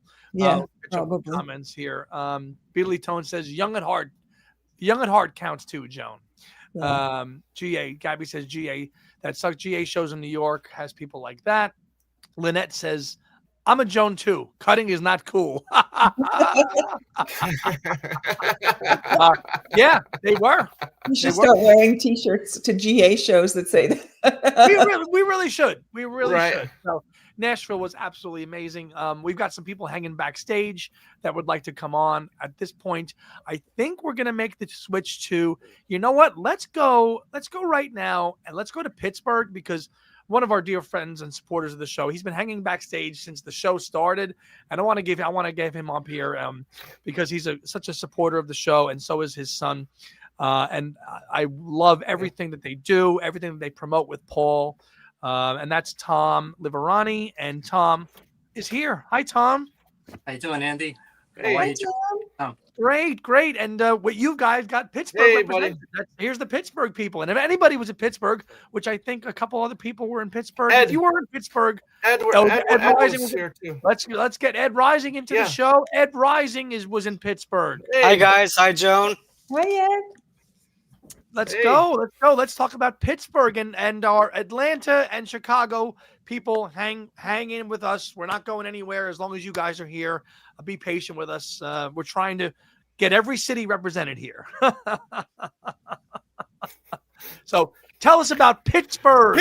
So Tom and James, you guys had sound check. I mean, how did that go? Oh, it was great. Really good sound check. We drove. We actually rented a car and we drove to Pittsburgh. Maybe 6.5, 7 hours. The plan was to drive there with a rental and fly back. We didn't want to drive both ways. Long ride. It was a long ride. Tom, can I just say, I want to interrupt real quick. That makes sense because I saw a picture of James or you on Facebook after the gig at an airport, and I said, "Wait a minute! I thought they were driving to the gig. You guys drove but flew back. That was smart." Which worked out good because with all the things going on at the airport, we wanted to make sure that we got there in time for the show without any delays. And then getting home, if there was delays, that's okay. Right. But, you don't want to be delayed getting on the way back. Right. But to get back to the show, we couldn't believe his voice when he started singing "Help." Yeah. It was like, holy smoke! I never heard him sing like that in years. He sounded fantastic. Really, really good. The one thing I was looking for, honestly, Now and Then. I really wanted to hear that song, and we got to hear it because they started in 2024 singing that song. Yes. 2023, right? No. 2024. No, it's 4. Yeah. So glad he kept it in the set list for 25, and but the whole show just fantastic. People there, running into Joan and Tom and a couple other people, really had a fantastic time. And we got to get these great posters too from Pittsburgh. Oh, the poster's fantastic. Now, how many times have you and James seen Paul together, Tom? Together? About 40. 40 shows those two have. 8 times. I Yeah. said to Wow. James, a movie should be made just about that a father and son. Yeah. And Tom, Yeah. who saw Wings Over America in '76, like Joan. I mean, from like first generation to now. I mean, a film, Morgan Neville, what? No, I'll make a movie on those guys because they are as hardcore Right. and passionate and real as they come. And they are great. Into the show, we've got Lulu, who was also in Pittsburgh. Hi, Lulu. Hi. Can you hear me? We can, and Hey. thank you. I think Yes. Ryan left Yeah, the thank studio. you for whoever left.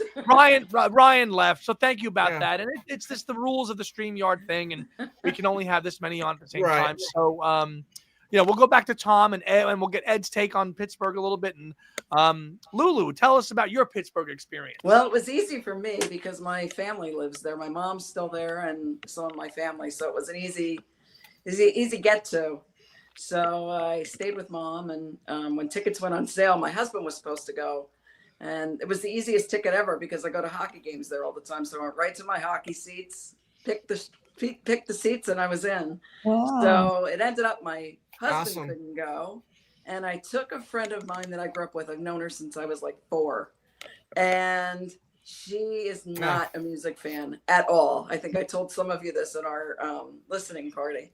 But she listens to the radio. That's about it. Like, she doesn't like any certain group, so she was, I said, are you going to sing? I was all like, and she's like, I'm not doing any of that. I'm just here to take the seat, blah, blah, blah, blah, blah. So we get there, and we see the buzz with the merch line, and she gets some merch. And I'm like, well, this is new.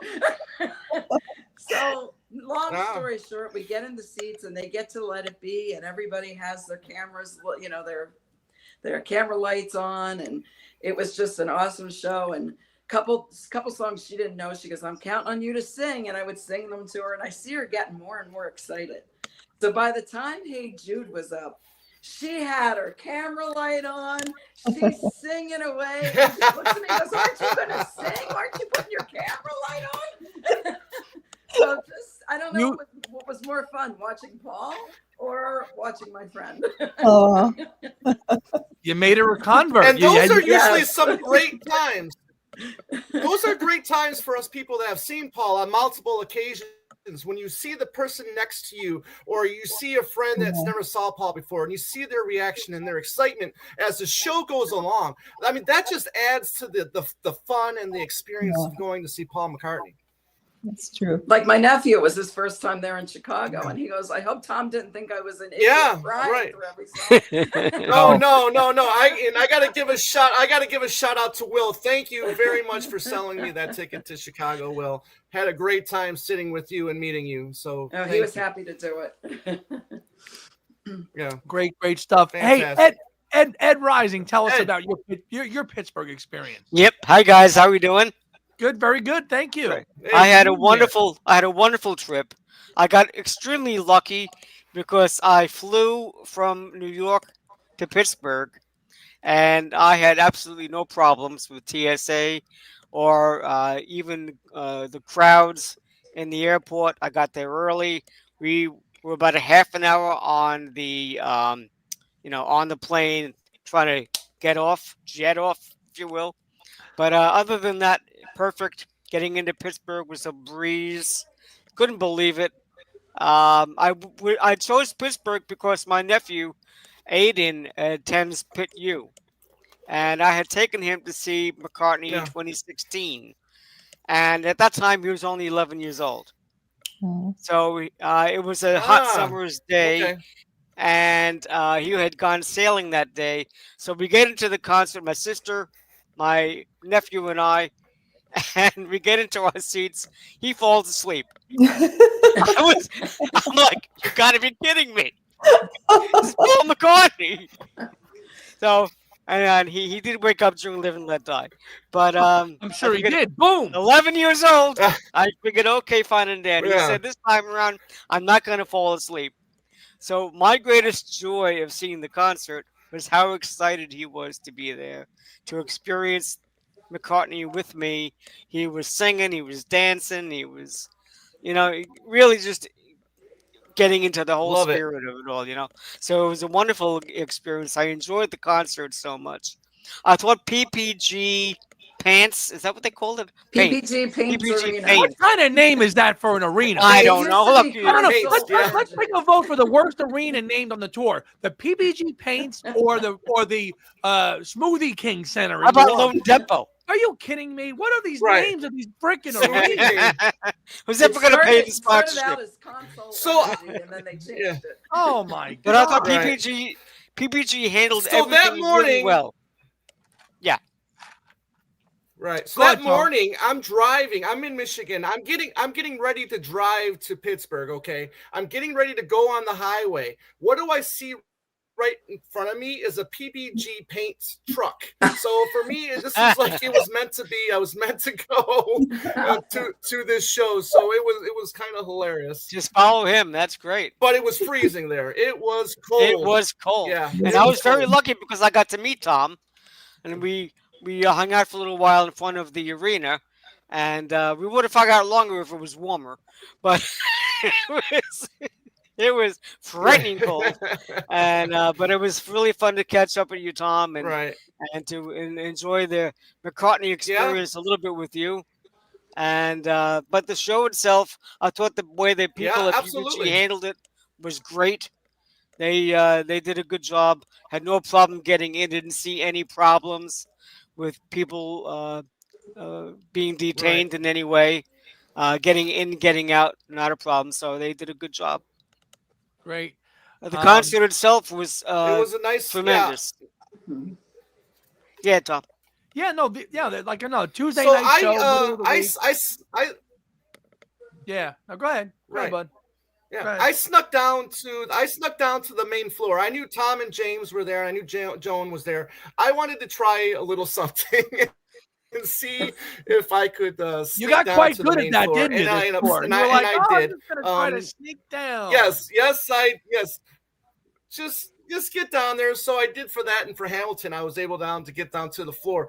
But it was a lot of fun, just getting that experience, being down there. But it was good seeing Tom and James there, and then obviously anytime you can see Joan is fantastic. But that's the thing is then Joan was like, well, let's try to find tickets that haven't been sold yet. So we're looking at seats. So yeah, so it was I was a little troublemaker that night.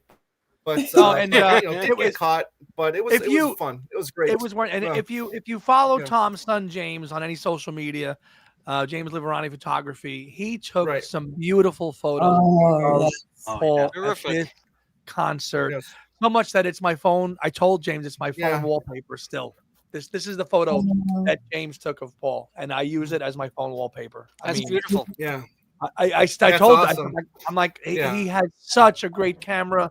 He has such a great eye, and he took beautiful pictures of Paul at Pittsburgh. They're on all the McCartney fan pages, magazine. They're all on there. And man, what an eye! I mean, the fact that he brought a camera in and like not just a phone, like a real camera to get really, really great shots of Paul, and he captures Paul. And James and I text a lot about this. It's like when you want to get a good picture of Paul, you got to get him when the mic is in front of him. You got to get it when he's walking out or he's doing something else because he's in front of the mic for 90% of the show, you know? And James has such a keen eye that he sees that. And like a moment like this, like that picture, or when Now and Then finishes and then the Beatles fade away and then Paul's looking at you and he captures the emotion on Paul's face that resonates with all of us, that it strikes, it's in our soul. And like James captures that. It's so amazing, Tom. It's just, you're really blessed. He's got some eye, and that's a brand new camera he got for the Pittsburgh show. He's quite a few, so it'll be in the next issue.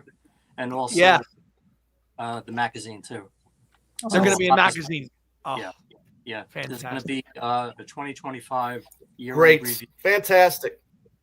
So the year-end review issue. Now, those that attended the Hot Sound in Pittsburgh got a little bit of a special treat in sound check that nobody else on the tour got at All. Yeah. And that was Paul playing All My Loving for the first time since, I think, Paris in 2024. Paris, I forget where. He played All My Loving. Boyan was hanging out here on the. We came back after working one day, and Boyan, he shouted up. He woke up. He goes, "The Liverani's just saw All My Loving." I'm like, you got to be kidding me. Well, you guys, and then Magical Mystery Tour right after that. So how about a 1-2 punch with those two? Yeah. Wow. I'm keeping track Right. of the sound checks that he does from show to show. And Right. actually, that was you're right, Andy. It was the only time he did it on this tour. Only time. Yep. Yeah. Only time he did All My Loving was was at that show. Yeah. Wow. The hot sound I wasn't at. I know, Joan. I know.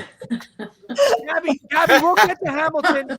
We'll get to Hamilton, Gabby. Hang in there, honey. I know you're anxious. We'll get to Hamilton. We will, because it was Mull of Kintyre. But yeah.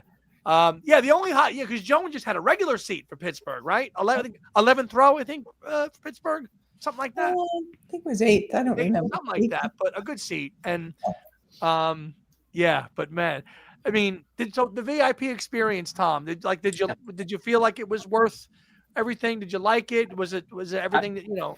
I loved it, and that's the actually the 11th time we did the sound package, the hot sound package. Right. First time in 2010. Every tour since then, we went one show, hot sound package, and we really enjoyed it. It's the cherry on top of the cake. Awesome. Yeah. It has to be. Yeah. It absolutely is. It's everything about it. You know, you wait, you get out there, and you see the band come out, they start jamming up, and then they're there, and then Paul comes out with his little jumper, and he comes out and he says hello, sound checkers, you know. It's like a whole second show. It's something I gotta do. It's something I gotta do. Event. I'm hoping to do it in the UK once he announces that the next new tour or whatever. Because I'm so used to being the behind the scenes when I was doing the tour catering. I would see them do the sound check, but behind the scenes, you know. So I need to experience it for the first time in as a patron. Yeah. It really is a lot of fun. Really is. It's the best. It's so fun. Yeah. I just got a comment about his voice. As Tom mentioned earlier, his voice was spot on. I mean, I don't know what the hell he's doing with his voice, but he sounded so much better than it did in 2022. Yes, he did. And I was blown away, particularly on Maybe I'm Amazed. That was I don't know if it's the emotion or the excitement of hearing that particular song, because I love that song and the arrangement and everything, and just thinking back to 1976. But I swear to God, I was transported. It was fantastic. Yeah.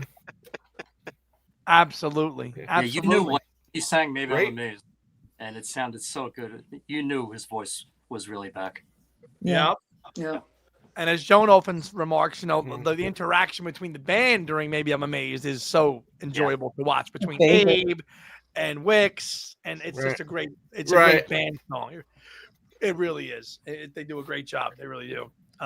Great. All right, so ready to wrap up Pittsburgh and move on to another city? Thanks, guys. Yeah. Bye, guys. Yeah. Thanks. Bye, Thank you, Ed. Appreciate it. Ed. Thanks, Thank Lulu. you, Tom. See All ya. the love to you. Yeah, thank you. Thank you for being here. Moving on to another city. All right. I think it's high time that we, at this point, get to real quick. We're going to jump on because this city was represented by myself and Tom and a gentleman hanging backstage, Ricky Redstripe, who is a big supporter of Two Legs. Yeah. We were in Minneapolis, and Rick was in Minneapolis for sound check. Hi, Rick. Welcome to the show. Guys, Rick, great in here. Thank you for continuing my McCartney high. I'm generally on one anyway, but the live stuff and connecting with you guys just makes it. Hi, Joan. Good to see you again. Good to see you. Yeah, I'm from this area. In So that was Minneapolis. a hometown gig. Okay, Joan. Okay, yeah, Joan was not in Minneapolis, so she's gonna hop on. No, I know. Joan, this is your water break. She won't want to miss me. No, it's okay. Minneapolis was the second gig for me and Tom to go to. Hadn't been to it at all. Yes. And really, really excited. The U.S. Bank, Tom and I traveled to the gig together. We met at the Mall of America, which I was like, Jesus Christ, what am I in a Mall America? It's Oh too my big, man. God. It's too big. Like the stadium's too big for a concert, but So we're there's taking- an exception. With Paul. Yeah. Right. Yeah. For Right. sure. So we took the train there, and I'm telling you about my experiences from Chicago taking the train or whatever. And I said, at any moment, we can get somebody that probably won't smell too good. This thing, sure enough, 5 minutes to the stadium, we get somebody coming in, and let me tell you, it was not a pretty picture. But he was a hobo. He was a hobo. nice Sorry to about know. that. Yeah, they don't check hobo. tickets on those Yeah. trains, by the way. No, No, they don't. What's that, Rick? Right. They don't check tickets on the train. As we know, we got off. Tom, you and I took that train for free. Sorry. Right? Yeah. They do. So, Rick, that was a regular seat for me. I was on the floor. I saw you. You were with your brother. You were in the third row, I think. Fourth center. Yeah. Fourth center. Looking right at him. Right. A great Right. seat. Unreal. You did the hot sound package. I actually saw you because the entranceway to get into the Minneapolis gig was a shit show. It was like herding cattle lining up. It The was. sound- Remember that, Tom? Yes. It was just like waiting and waiting to The try to fucking get rope. into the Yes, they had put a a rope rope up. They had a rope up Put a outside rope of the freaking up place to right get in before there. You got the door. Yeah. But it's ending and ending. And I actually Never saw seen you. that before in my life. Rick, I saw you through the doors of the venue when soundcheck ended. I saw you come out of soundcheck, and I said, "Soundcheck's over," because a friend of mine that watches my podcast just left. I see him leaving right now. It's over. You can let us in now. So, tell us about your experience. Yeah. You sure that wasn't John Bon Jovi? Anyway, No. I have been mistaken. Anyway, when I heard it was at US Bank, it's the football stadium. I go to the football games there. I was like, oh no. But it worked out great for me. Not only did I get this great seat, my brother and I hadn't been to a Paul show because he lived in another state since Wings. We were teenagers, right? Wings. So that really special. He had special shirts made for he and his girlfriend and all that. But the great thing about it was so many people showed up to that show that I wouldn't have expected. And they sought me out. And this is people, some I hadn't seen in years. Okay. Really? Being the CEO of my company, I worked 40 years for a company 3 blocks away. The CEO was there. She saw me. I connected with her the next day, right? Oh, cool. I mentored a young man who's about your age now, Andy. Okay. Okay. I'm first gen. Okay. All good. All good. And he was able, because the ticket prices went way down the day out because they oversold it and charged the prices, made it too high. Yep. For $200, they were on the floor, back a little ways, but he took his 19-year-old son. His 19-year-old son, $200 on the floor. blown away. I had a friend from high school I hadn't connected with much lately, but he said he was going to the concert with his daughter, who was probably in her 30s. And I can't believe I have friends with kids in their 30s. Anyway, but he said his daughter is a Beatles fan. He said she cried during almost every song. Now you got to realize, this is friends. I grew up in the 70s, right? I was a 70s music guy, and I was a Paul fan at day one. I caught the end of the Beatles and all this, and Paul is dead thing. And I'm like, he can't be dead. He's like the guy, right? He carried through with Wings. I mean, every album, I've heard you guys have heard me say this and all this. So I have a little chip on my shoulder about Paul. A little bit of, you guys don't know how good this guy is, right? Yeah, right. You guys have not heard his catalog. All that went away with all these people that were at the show, including my friend from teenage years who said, Rick, I had no idea. I always thought you're a smart guy and all this. We had no idea. It was fantastic. Blown away, right? So that all by itself was just like a riot. Oh, by the way, he played All My Loving at the soundcheck in Minneapolis. I just confirmed it with Dana. My friend Dana and Alvina. He did. All right. Okay. So Yeah. I was having, sometimes I imagine these things because I'm a Paul nut. Oh, did I really see that? Okay. All right. Well, great. So super cool. And get this, and you know Dana and Alvita, and Yeah. you know, Joan and I, we all stood together at the concert the second night in Chicago. Sorry we didn't get connected there, Tom. That's all right. Believe it or not, we had fourth row center. My brother on my left and his girlfriend, To my right was Elvita and Dana. We did not coordinate it with them. Right? Just unbelievable stuff happening like that. It was just the whole way. So anyway, one thing happened. I've never done a sign. Okay. I don't know. I've had pretty good seats, and this one's front row center. I guess I got to come up with a sign. And it popped in my head because I'm a Minnesota Vikings fan, a hard thing to be, right? Very hard thing to be. And I said, what's the Vikings cheer? The Vikings cheer is Skol. Everybody claps and goes Skol. It's kind of like cheers, right? It's a Scandinavian thing. I said, okay, I'm going to do a sign. It's going to be Skol Paul. And then I backed up and said, no, I'm going to go Skol Wings because Wings is just underappreciated. It's Wings year. So I had a nice, really nice sign, Skol Paul. So he goes around to the sign thing. Elvita goes, Rick, get your sign up. Get my sign up proudly. I'm showing it to the crowd behind me. They love it, right? Because it's half the place is Vikings fans. He goes to the first signed person, you know, I've seen 100 shows, Paul. Oh, yeah. He looks at my sign, he goes, and moves on. He couldn't figure out what it was and didn't want to ask. Really? Because if he'd have asked and said, what's Skol? The crowd, I know would have responded, but I gave it a shot. Right, I gave it a shot.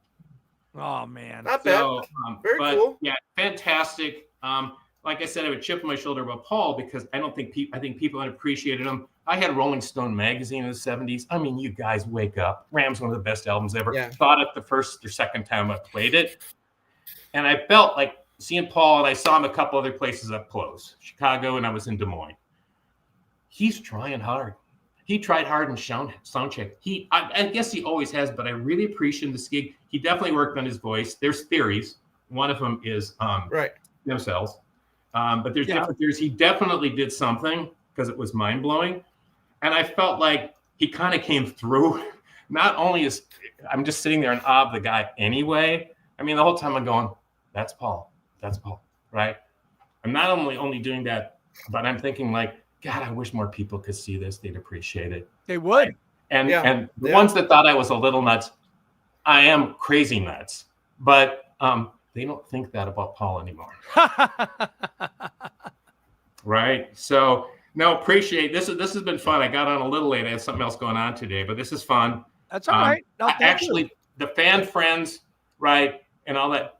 This is partly what makes it for me. I didn't have that growing up. I didn't really have somebody I was like, it was kind of the podcast and meeting a friend. He came to me with me in Chicago, who we were in line in Indianapolis, what it was 10, 12 years ago. We were both doing the same thing. We're going to do one sound check ticket. He's from Wisconsin. I'm from Minnesota. Didn't know him before. We did 7 more. Wow. That's awesome. So great times though, Rick. Good stuff. Good stuff. Thank you. Thanks for coming to Minneapolis. It's not the place for music. Next time you can stay here. I got a giant house. But not the best. I've seen a couple other concerts there, but fun. And that made it fun for me because so many people showed up, right? And he delivered. And these people crowd was great too. I loved Minneapolis. I had a great time in Minneapolis. It's a good town. It's a good music town. Lots of venues. It was a great town. I met a friend on the show, from the show. Like it was like just great. Just meeting people that are like-minded. You know, he goes, the guy came from Canada, and he was like, oh, okay, I know you from Two Legs, blah, blah, blah, blah. And then you just start talking, you go into the gig together. It's absolutely amazing to go. It really was. And I really, Minneapolis was a good show for me. It really was. That's great. And, you know, I so appreciate you coming. The funny part was I could hardly get out of the row, but I'm going to go see Andy. Well, I'm like, I see Rick. I know, but let me just go say hi for 2 seconds. I know you're here. You know, I wanted to just go see you. And thank you for that. No. Are you rocking the shirt? You're rocking the Minneapolis shirt. Let's show it. Let's see it. Let's see it. There.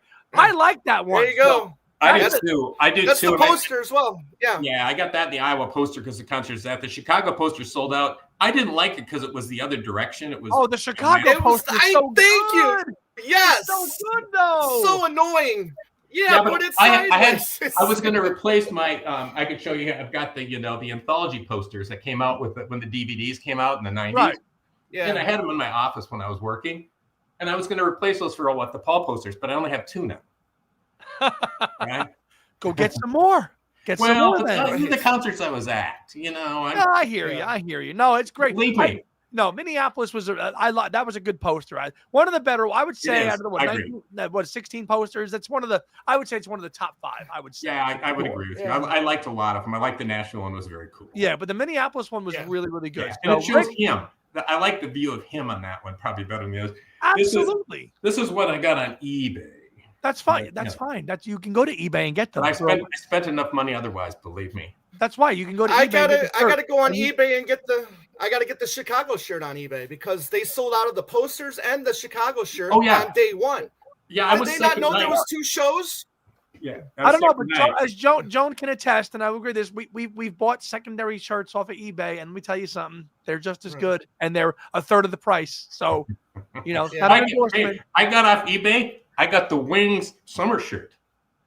Oh, did you? For total with tax and everything, $29. It's $125 on the website. Not bad at all. Not bad at all. No. Rick, we're gonna move to the next city, but if you want to okay. hang on to Chicago, hang on. Yeah. Thank you for what you do. It means a lot. Thank you. Okay. We're gonna go back to Chicago, so if you want to hang in the background, we're gonna move. Sure. If you want to come back on, we're gonna move along here. And I think at this point now, I would like to bring on 2 people that were at the shows. Well, one guy was at both shows in Atlanta, and another friend was at another show in Atlanta. And we're going to go to Atlanta right now. Astrojer, hang in there. He was actually at Chicago as well, but he was at Des Moines too. Yes, first night. I know that Rick was in Des Moines. So Rick, if you want to hang, just hang right here. You can do that. I will. We're going to cover Des Moines and Chicago right now with Matt Bazell, Bob Gannon, and Jeremy. Joan, if you want to jump back in, let me know. I'll add you back in. She's there and she's in. Let's go, guys. She's in. Welcome. Hello, everybody. And Gabby. Gabby's here too. All right. Let's go. Hi, guys. Boy, what a group. What a group. Jeremy, Bob, Gabby, Matt, Rick. So this represents Des Moines. This represents Chicago. This represents Atlanta. Guys, the floor is yours. Tell us, whoever wants to go first about whatever show, go right ahead. Des Moines, Jeremy, go right ahead. Go lead us off there, Jeremy. Go right ahead. I'm gonna be biased. This is a pretty good one too. The Des Moines, as Gabriella told me, Bob. God. You know what, Bob? I used to like you. Anyway, as Gabriella said, the cross between Ram and Egypt Station. I'm like, what a kind of, parallel. That's right. That's great. And I'll save the Chicago one for later. But no, Des Moines. I know, Andy. We did a wrap up on it. When you were, I think, in Minneapolis was right after that. Yes. And it was great. It was nice for me because it was the first time I'd seen him in 10 years. Shame on me, I know. And you know what? It's literally it was your birthday as well, right? No, my birthday was when you guys were in Vegas. That would be normally my birthday. So Iowa was a second choice because that was the whole thing we talked about when you guys did the show about the tickets going on sale and getting in the United Center queue. And I was like number 80,000. And I'm like, oh, hell with this. So then I'm like, okay, Des Moines is a lot more feasible. So, and it ended up happening, even with seeing Chicago night 1, what I spent in Des Moines for 20th row, airfare, hotel was still cheaper than the one show in Chicago. So, no, Des Moines was great. The only thing that, if Rick was still on there or Rick is there, he would say too, I have never been to an arena for sports or concert where the line was that slow getting into the Casey Center and that long. Like that thing was blocks long to get into it. And didn't get into the arena till, maybe about quarter to 8 finally. It was so, and the problem was, it was a lot of the women getting stopped because the purses. Oh, the bags. They were only allowing clear bags. They had another line that you couldn't find. There was another door that people weren't using, and we were lucky enough somebody told us to go there. Yeah. So sorry about that. Some of these places, I don't think they knew what they were getting themselves into either with the McCartney show. And it was great. I mean, it was, Go ahead, you know Jim. what it was? It was just kind of the crowd around me was great. You know, there was a lot of, at Limo Watch, there was a lot of festers and, you know, and friends, Sarah Schmidt and others that were there. And, you know, so it was a blast meeting up with them. And then, you know, there's not, I mean, again, no offense against Des Moines. You know, Rick, you could tell you too. There's not a whole lot to do in downtown Des Moines. There's not. So, you know, Annette and Craig Smith were there. We ended up going to, after the show, for a pint at well, an English pub that was about the only thing open after the show. So we enjoyed that. But no, it was great. You know what it was when we got in there?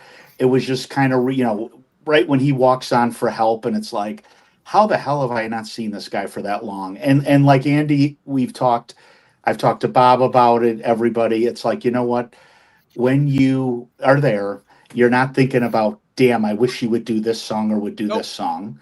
You're not thinking about the guy's 83, how's his voice. You're not thinking any of that bullshit. It's just you're enjoying the show and you're so into it. And it was. Luckily, the people around me, both Des Moines and the first Chicago night, only sat for the same two songs, for My Valentine and Here Today. Otherwise, we were up the entire time. And the crowd was into it. They were really, it was a good, I will say, compared to where I sat on Chicago night one, the Iowa crowd, the demographic was older. At Chicago night one, when we get to it, I was surrounded by millennials and younger, which was a whole other way to kind of see the show. But no, it was great. He was, you know, joking around, you know, and stuff like that, and just fantastic. I mean, it was just, like I said, I didn't care. My feet were killing me. So what, you know, but, and again, some of you saw, I did post on Facebook when the Channel 7 Des Moines team was out there. Jeremy made local. He made local news. Yeah, man. Well, she interviewed me. Amy was her name, and she interviewed me, and she's like, you know what, I'll be honest. She goes, I might use 2 minutes of it. I might use 10 seconds. Well, she used 10 seconds of it. So there you go. But it was all, she was great. She loved, and a funny story was, and I think I said it with you, Andy, was we're there, and she's like, okay, you know, I'm going to ask you some questions. How long you been a fan, blah, blah, blah. And she goes, she saw the Wings shirt underneath. I had a jacket because it was, Ricky, you'll probably remember, it was cold and like drizzly that day. And I'm like, okay, I'll take she goes, do you mind taking the jacket off so we can see the shirt? I said, yeah, sure, no problem.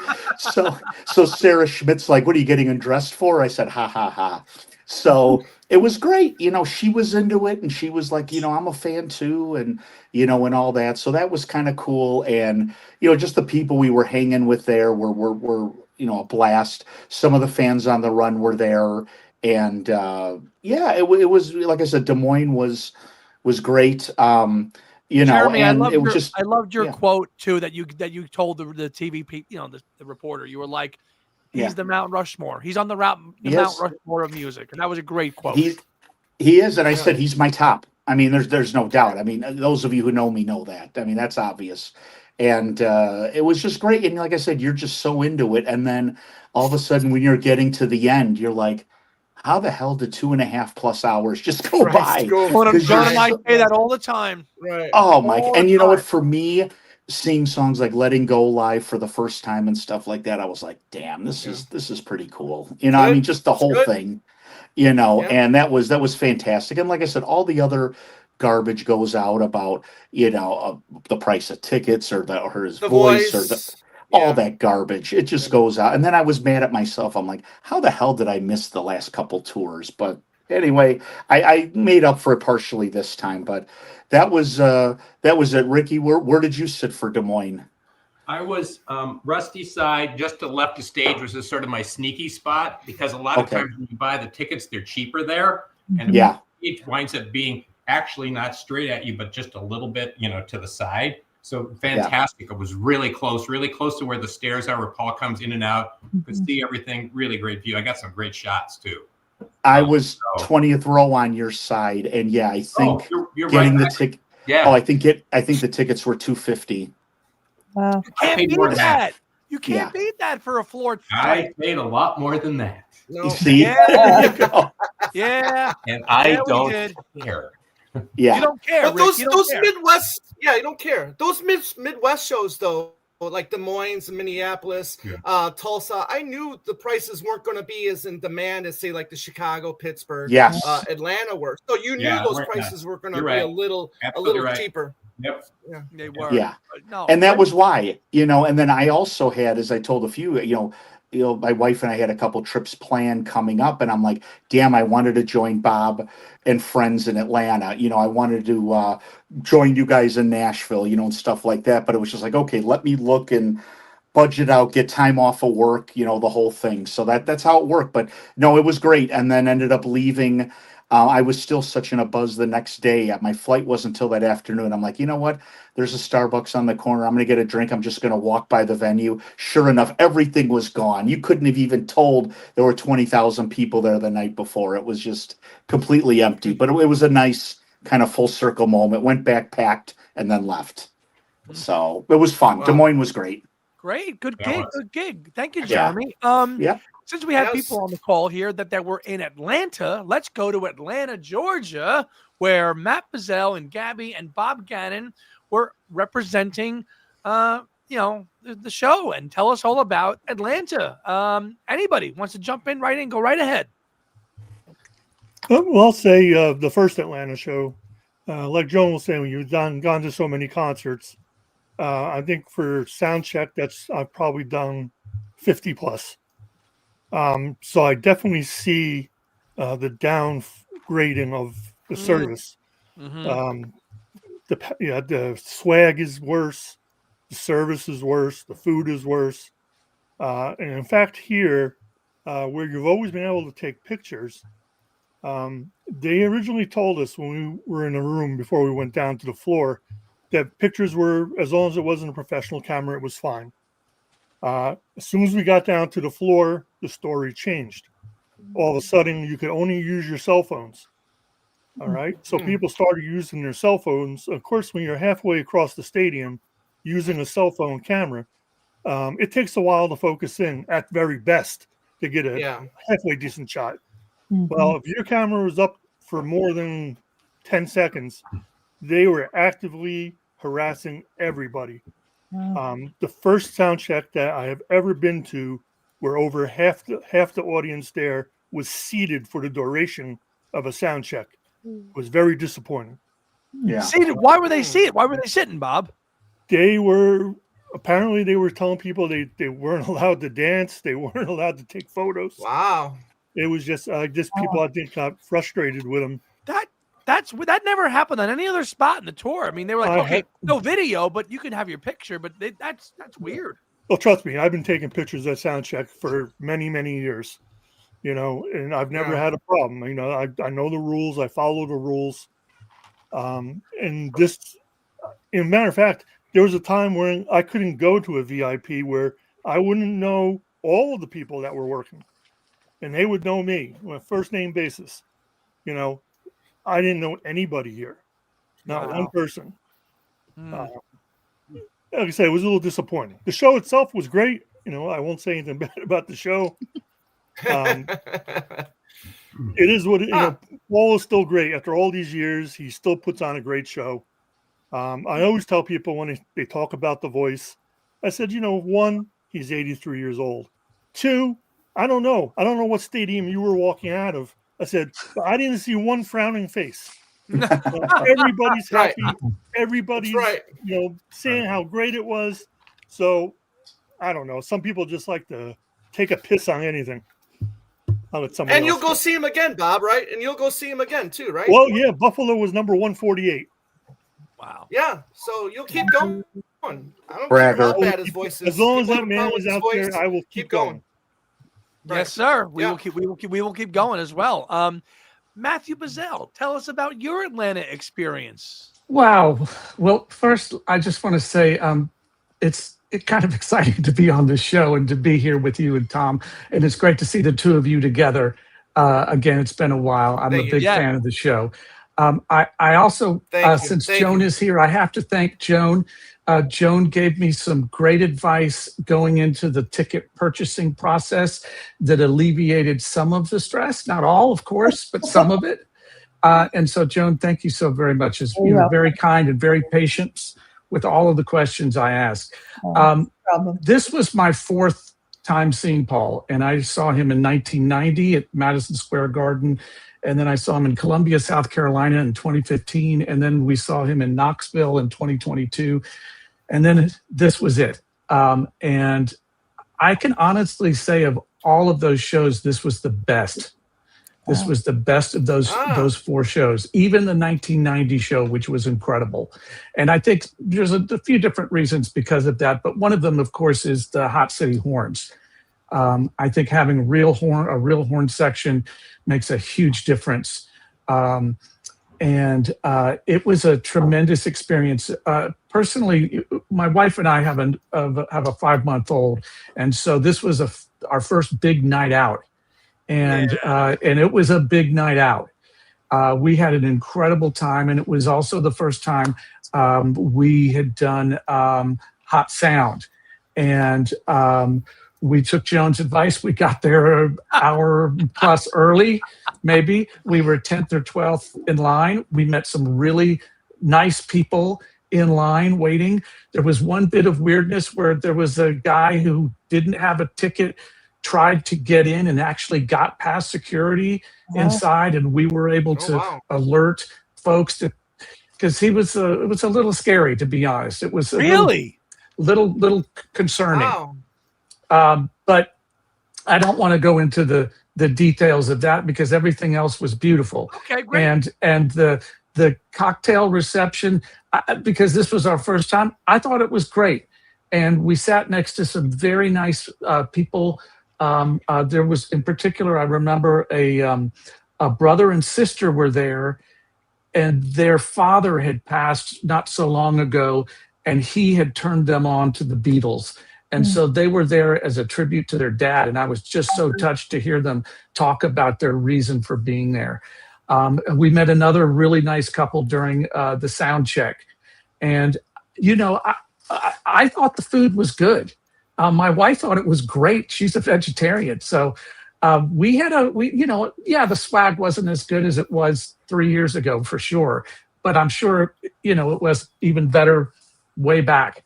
But we had a marvelous time, and we met really nice people all along the way. And I think that really kind of says a lot about the people that go and see Paul.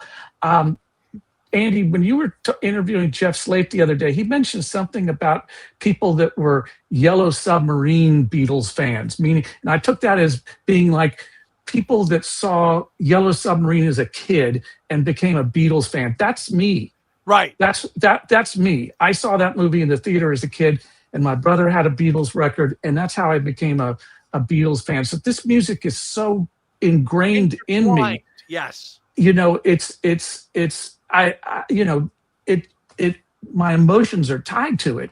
So when you're in that space with all of these people giving all of this love, and he's giving all of this love back to you, it's emotional.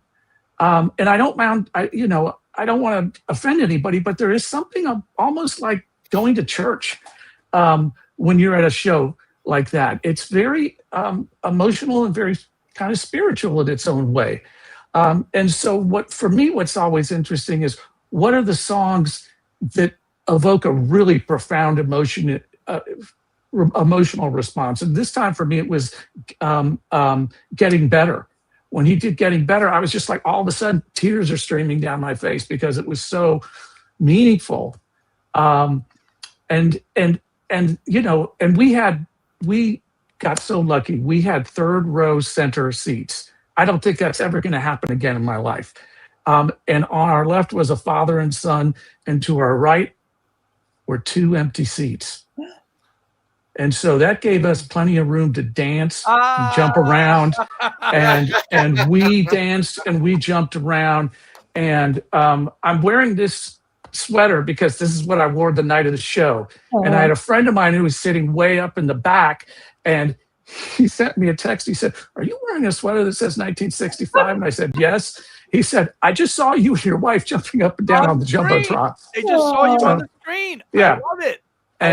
And so we just had such a great time, just rocking out and jumping up and down, and it it was just beautiful, and I can't wait to do it again. I hope we'll have that opportunity to do it again, and I would do Hot Sound again, if I can afford it. Right. But it was so well worth it, and we're going to start a GoFundMe so we can get Tom to Hot Sound. Right, You got to experience it, Tom. The UK. Yes. And when he gets to the UK, I will be at Hot Sound. Well, you know what? It's I'm cheaper. going It'll be to try to. cheaper. I'm going to try to be there with you. Yes, because you will be it was such a profound experience. I did want to say one other thing.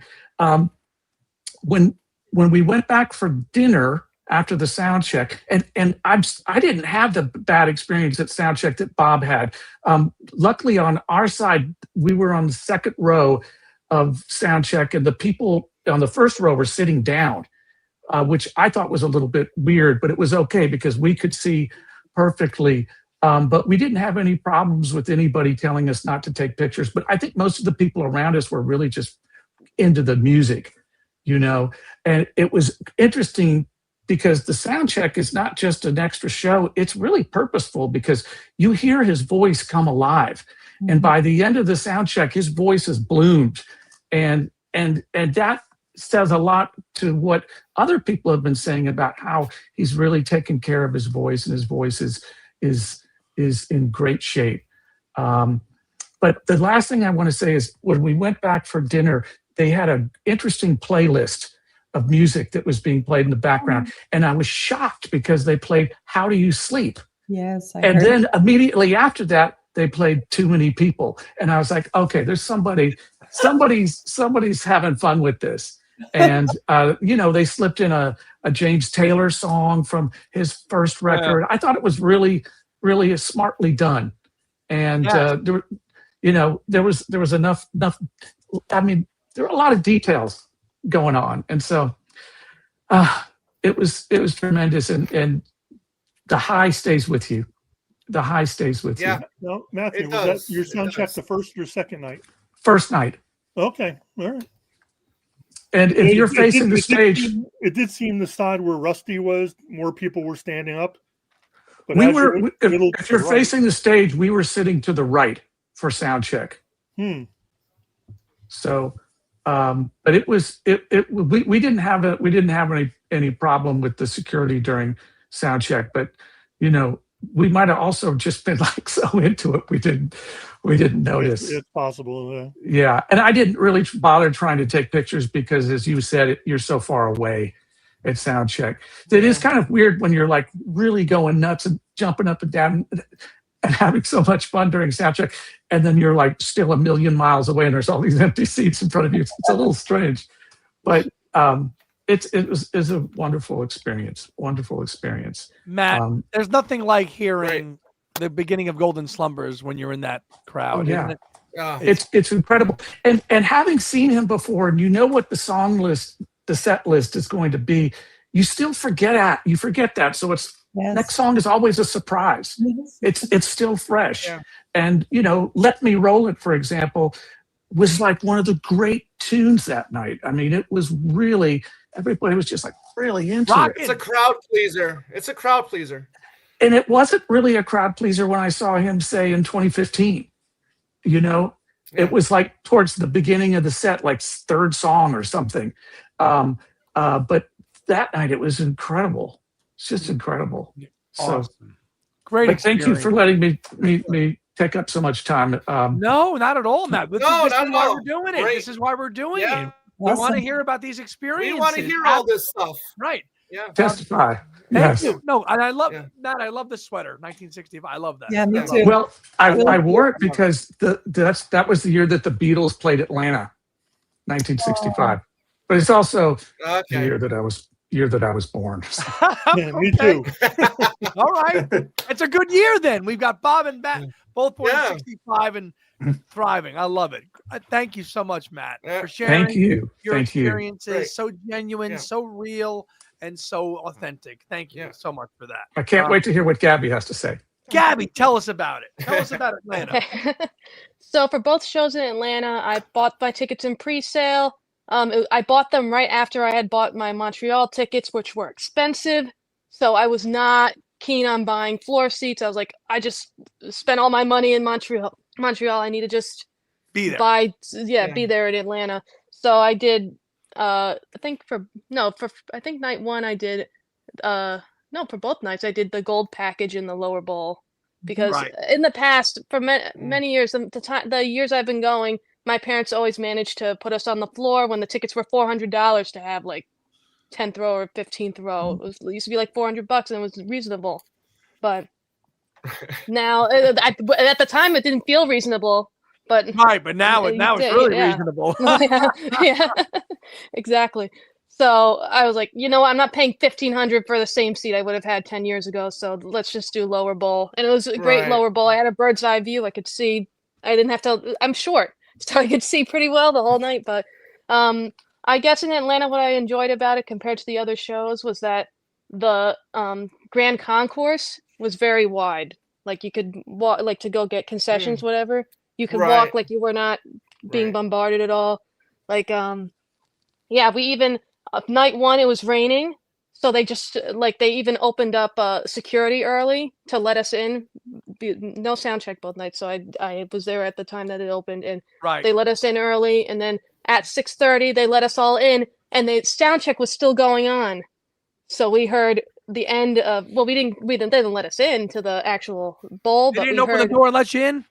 No, they opened the actual, we got it, scanned our ticket and everything. Do you a favor.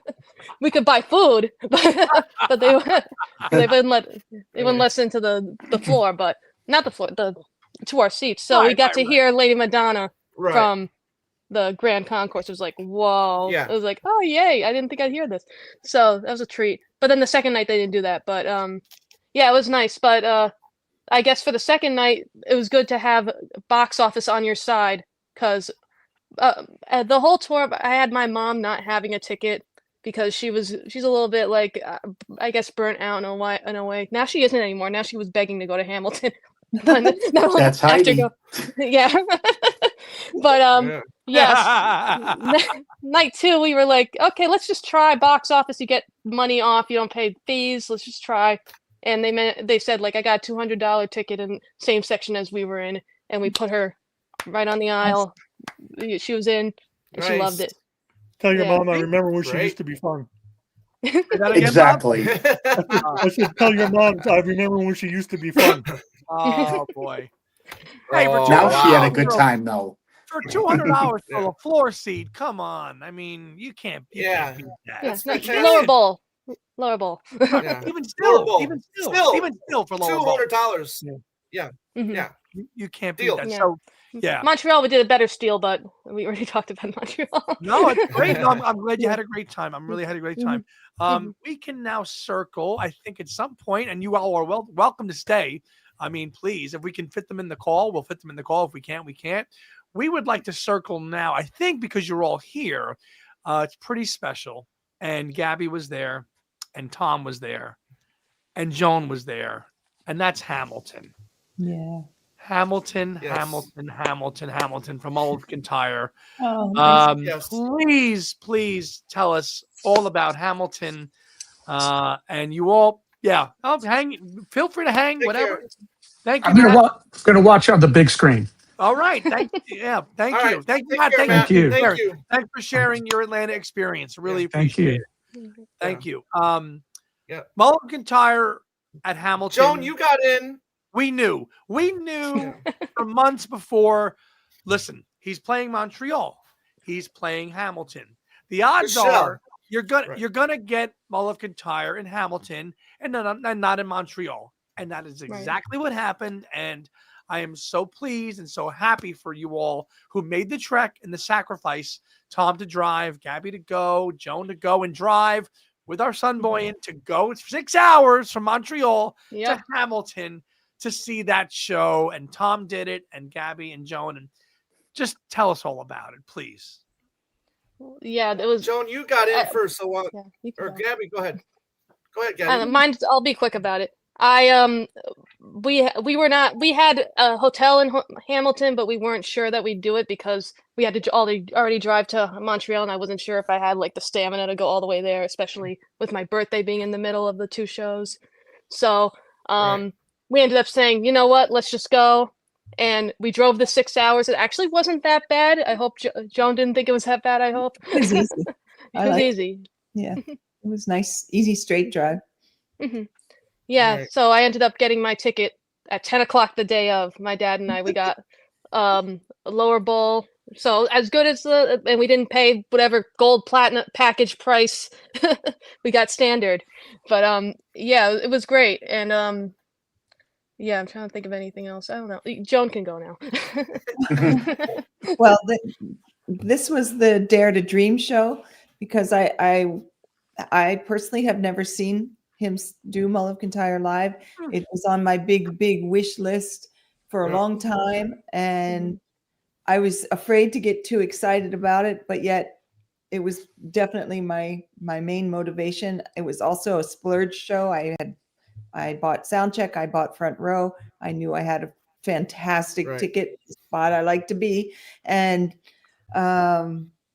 it all started with someone on Facebook commenting that their uncle or somebody was in the pipe band and was going to Hamilton. Boyan found that Facebook article. Remember that?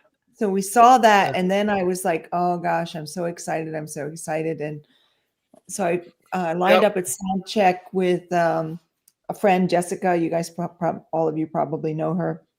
And we were just blah blah blah. You know, what do you think? Do you think? Do you think? I don't know. I don't know.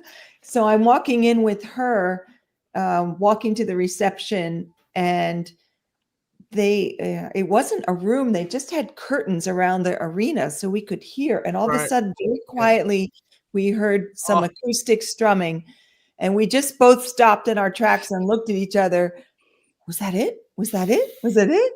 It was it. We're like shaking each other. It was it. That was it. I know it was it. Oh my God. Oh my God. Oh my God. So we're like down and everything. And we go to the reception. We have a drink. We go down for the sound check. Sound check was awesome. It was actually a really great sound check. Flaming Pie, Magical Mystery, I think. I don't remember. They're running together. That's good. As they do. Yes. And as then, they run together, as they do, Bob. Yes. yeah. And we're coming back up. I was with Dana and Alvita also, and we're just like going to get in line to go back in to have our meal and get our merch. And we hear Paul singing Mull of Kintyre. We can hear the band playing because it wasn't a room. It was just a cordoned off area with black curtains. So somebody was with their phone against the curtains recording the Mull, but they came over and asked her to delete the file, which she did, even though I'm sure she still has it. But but then we knew 100% we were getting Mull. We literally could hear the pipe band playing. We could hear Paul singing. And I was just like, oh my gosh, it's going to be, a dream come true. It was like waiting for Ringo to come out in London, another dream, or seeing Wonderful Christmas Time, another, a previous dream. And I was just like, oh my God, I can't believe this is going to happen. I believe I'm going to have front row and it's going to happen. And then we go and the show is great. Again, my seat is just, it couldn't be beat. And then they just start playing and it was overwhelming. I was overwhelmed. Like I was crying, and I look over and Paul's people are pointing at me and laughing at me because I was such a mess. And yeah, it was fantastic. And then Charlie came over and said, "Oh yeah, like, you're obviously so emotional. Like, what does this mean to you?" And I said, like, this has literally been a dream. I've been seeing Paul since 1976. This is a dream. Ever since this song came out, I love that song. I love it. It's so, it's a song that transports you. It just takes you somewhere else. And seeing him standing there and doing it live, I mean, it was like Matthew said, it was so emotional, so beautiful, so transporting. And it was a dream come true. I just couldn't believe that I was getting this opportunity at after Joan, so many years of going to see Paul, and that was your first time seeing Mull of Kintyre. Yes. one of my favorite songs, and just it was just so beautiful. It was just amazing. And the whole tartan backdrop on the video screen of the Scottish tartan. And I have a blazer that I wear at work that's just like that. And I'm like, there's the tartan look on the video and the bagpipes, like just like a flow of tears. Like, oh my god! Yeah, it was just like wow. It was wow.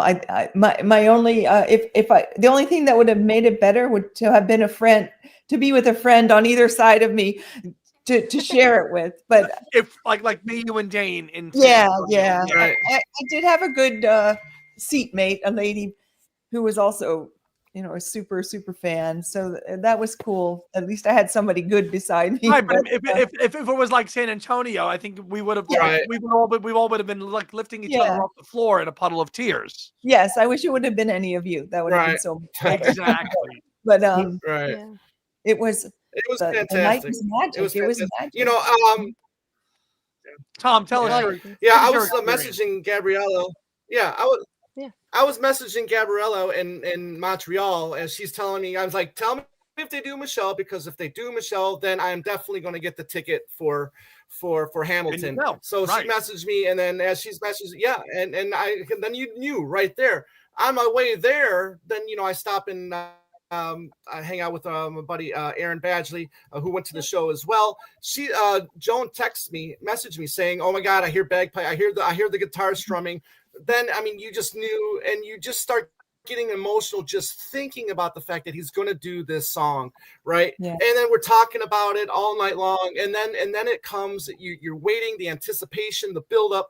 I did record the whole thing, and you're just sitting there, and like Joan said, you're just so drained emotionally because you waited so long, to hear him do, this song, and it didn't let down. It didn't let down. He nailed it. It was so beautiful. Bagpipes, the whole thing, everything coming together. It was just the perfect. And I gotta tell you, that crowd might have been the best crowd of the 7 shows that I went to. It was just a fantastic crowd. Just a fantastic night. And if you watch the video, and it might be my favorite. No, you were there. He hit the yell. He hit he did. He hit it. He hit it. It was so good. Andy. And then and that was the second show that I snuck down onto the floor. And so, I hung out with Boyan for a little bit. And then I was sitting behind Boyan during Hey Jude. The last shot on the Jumbotron, I got to see myself on the Jumbotron. So that was so that was really cool to see. And then Boyan and I pointed at each other, gave each other high fives or fist bump, and just magical night that I'll never forget. So glad that I went to that one. Absolutely. Bob, I'd like to ask Bob a question about his Mull of Kintyre story, which he shared with me the other day. He said a couple years back, Bob, you go ahead and tell the story. Well, go ahead. I've been actually lucky. I've heard him do it numerous times now. Liverpool, London. I knocked it off it was always on my bucket list. I knocked it off in a big way. Saw him do it in Glasgow, Scotland. I also got to drive down to the Mull of Kintyre and spend the day at the Mull of Kintyre. So it was a cool trip. But the other one was he did a concert in 2009 in this is great. Nova Scotia. So it was an outdoor show, and me and 19 other fans purchased a catered tent for the concert. And of course he did it there, but it was either earlier that day or the day before. They were sound checking at the venue, and they played it like 6 times in a row. Oh my God. And it just kept going over and over. It was so great. Can you imagine that now? Oh my God. Wow. I've been on the side of so many lucky things when it comes to Paul that it's uncountable at this point. But Mull of Kintyre is one of them. They're just doing Mull of Kintyre 5 or 6 over times. and over and You're over. like, just over and over. It did not suck. And and we're like, if we hear like a little bit of a strum, we're like, oh my God, he's gonna play it. And there's like, now we're just gonna play it 6 times, whatever. Sure, no problem. And then for the concert, we were actually, a friend that booked the hotel, it wound up being Paul's hotel. So when we were walking over to the venue, he was pulling out. So everybody was in line when he was pulling out. Yeah. So he was waving to everybody. So I said, you know what? Do I want a wave and take a picture of a wave? Or do I want to offer a high five? So I offered a high five. He gave me a high five from the car. Yeah, Awesome. There you go. Excellent. There you go, man. Great story, Bob. Thank you. All right. Oh, what a wrap up of Hamilton. Gabby, Joan, Tom, thank you for that. Wonderful. So I just want to go over the rundown. We're ticking off the cities. We only have a few more left. Here's what we're going to do. We're going to do Columbus next because Lynette, a supporter of Two Legs, is hanging. She went to Columbus. We're going to hit Chicago, of course, because Chicago ended it. Okay. We're going to go back to San Antonio, which was me, Joan, and Dane. And then New Orleans, which just Tom went to. Although Tom went with Jonathan from Ranking for the Beatles, but Tom will represent New Orleans. And then Tom and I will close it with Tulsa because Tom and I went to Tulsa. Did I miss Buffalo? By ourselves. Well, we did Buffalo, but it was earlier. But I mean, if you'd like to chime with Buffalo, please go right ahead. Go right ahead. Give us your Buffalo take. Go right ahead. Oh yeah, Buffalo was a great show. It's the day of the show. Actually, me, my friend Ashley, and Gary Astridge, as you know, works for Ringo. Yep. We all went to the U.S. side of Niagara Falls and walked that. And then, of course, we went to the show. We were sitting right behind Paul's family. So Stella was in front of us. Some of the grandkids were in front of us. Nancy was in front of us. And Gary Astridge was up on the bowl. So he was taking pictures of the crowd around us and sending them to us saying, oh, look who's by you. But it was a great show. It's, again, for an 83-year-old, the man is really a phenomenal how he can still go and do a 2 hour and 40. And these young bands that don't do that a show that long, you know, and he has the catalog to do another 7, 8, 9, 10. You know, it's just incredible. But that's right. Right. Yeah. I mean, so you did Hot Sound for Buffalo? I did not. I just did a regular seat because we were with other people. We didn't want to be separated. Right. And let me just talk about the dates and stuff. And I know this affected a lot of people with when they wanted to see Paul. I know Ryan communicated this to me. And like weekend shows, like I know the Liverani said this too, like midweek is tough. And Ryan said that, like, that's why Ryan went to Denver, which we're going to go back to Denver too. Like weekend shows are tough. You know, if you work during the week, like, you know, I know, Bob, you're retired and stuff like that, so you can do that. And midweek is tough, but I know that affected a lot of people's decisions on why not to go to any Paul shows because a lot of shows were during the week. And they're like, A, he's not playing near me, and B, there's no shows on the weekend, so I'm not really going to go. Now, we're hardcore. We go anyway, so it's a little different. But if it's tough for you and you're working, and I get it. I get why you can't. I mean, Tom, you work on the weekends, so it's tough for you. But midweek, Thursday was good for you. Like that's why you did what you did. I get it. Right. I totally get it. You know, it's a tough thing, Jeremy. Anybody. Absolutely. This was a unique tour because there were not cities that were the big markets. No LA, no New York, no Dallas. I mean, yes, Chicago, of course, but really some small market cities. And if it's midweek, it's going to be like, ooh, that's. I would have loved to have gone to. Yeah. Go ahead. Yeah, I would have loved to have gone to the Columbus show because it was close by, but it was a Saturday night, and I wouldn't have been able to get that day off. Weekend shows. That it definitely impacts. You know, the sites. Yeah. So speaking of Columbus. Now, somebody that is a two-leg supporter who has been hanging on for a long, long time, she came to our panel in Chicago for Chaos and Creation in the Backyard. She is a Two Legs Patreon, and she's a wonderful fan and supporter of our show.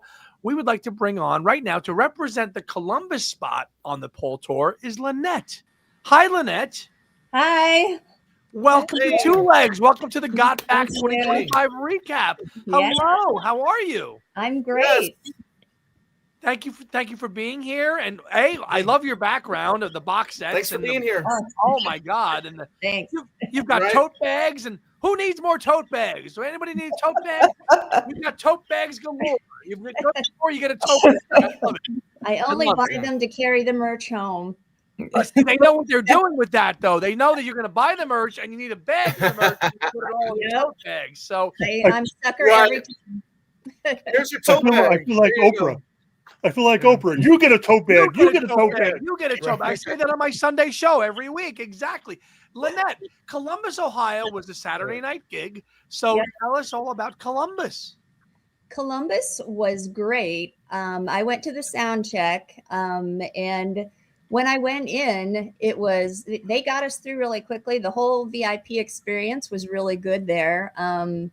The sound check, I've never been to one before, and when he came out, he was really low energy. I thought, I was worried. I thought, oh man, maybe he's not feeling well. Is he going to be okay for tonight? And but the songs were great, more low key, I guess, sound check songs than I was expecting, but still some good ones. He did Flaming Pie, which was amazing. I loved that. And Ramon, that's one of my favorites. So I loved hearing that. And I was hoping for Temporary Secretary. I didn't get it though, but yeah, or Queenie Eye. I would love to hear that one. But yeah, that was great. No problems there. The VIP, like the meal and all that stuff, they were super helpful. My only, I guess, complaint is just a small room, like for the number of people. Again, Yeah, there were people, sitting by the sides, and you just couldn't get through. There were so many round, tables in there, but when people were sitting there, you couldn't get through. So it was just a really, bottlenecked up. But the food was fantastic, and they got you through the lines quickly, and the bar lines. So yeah, that part was great. Yeah. What kind of a venue was Columbus? Was it big? Was it like a 20,000? Was it a smaller? What was it like? It's Nationwide Arena, so I think it's about 15,000. Okay. But with the some of the stage taking it up, it was probably more like, I don't know, 13,000 maybe. But yeah, the crowd, I have to say, it's the best concert I've ever been to for crowd. Like everybody in the whole place was so into it. And the sound in that arena is just amazing. I've been to other shows there, and it was so good. Everybody was hyped and standing up and having a great time. Even like when I looked up the sides, because a lot of times, the more side-seated people are sitting down, and some were, but for a lot of the time, people were standing up, and just a lot of, interaction and cheering, and they were really great. The crowd was there. Yeah. And I mean, how many Excellent. times have you seen Paul? Very cool. I love seeing Paul. So I was in the third row, which I was just completely amazed at that experience, because you're so close. And although I don't think my neck has completely recovered, because you're still kind of have an angle, but we stood up and danced the whole time, sang the whole time. I was really amazed by how much he does look out into the audience and make eye contact. Oh, yeah. And wink and talk to people. And I had my own moment. I swear it was my moment. I'm going to take it forever as my moment. But he was doing, I think it was My Valentine, when he's up at the piano and coming down after that. It might have been the next song. Whenever he's done with those few at the piano, he's coming down, and everybody had sat down, to get a drink or, to just quick break. And he's coming down the stairs, and he kind of does his little dance down the stairs. And I was the only person standing up. Everybody else was down, but I was looking at him, and he went and looked at me and did one of these and a little, and I was like, hey, and you look around, thinking, is he doing that to me, or is it like the person behind me? And I look around, nobody's standing, everybody's getting there. Take it. I was like, it was me. He put it. You take it. You take it for exactly. Yes. Right. You know what? Nobody. Again, Love like it. my friend. Exactly. Yep. Like Heidi. Are you going to see these people tomorrow? No. Yeah. Take that moment. It's yours. Yeah. Own it. It's yours. Exactly. That's great. So Win. It's a win. It's a Yes. win. It's a win. Absolutely. So you had a really great experience all around. Yeah, it was Columbus. awesome. I would say the one thing I love the most, I'm kind of a bit of a rocker at heart. And when he did Helter Skelter at the end in the encore, completely amazing. I love the effects, the way the pictures come in at you, the video, and then just the sound. And the guys were so into it, and the band just rocking, and Paul was loving it. Like that for me was just like such icing on the cake of just like, wow, I had my real rockin' moment with Paul. It was awesome. I love that. Lynette, did you contemplate going to any other shows on the tour, or with Columbus, was it going to be it for you? No, actually, it was going to be it. And then after that, I was like, I have to go to another one. And I had been going to try for Chicago because I'm kind of right between Chicago and Columbus.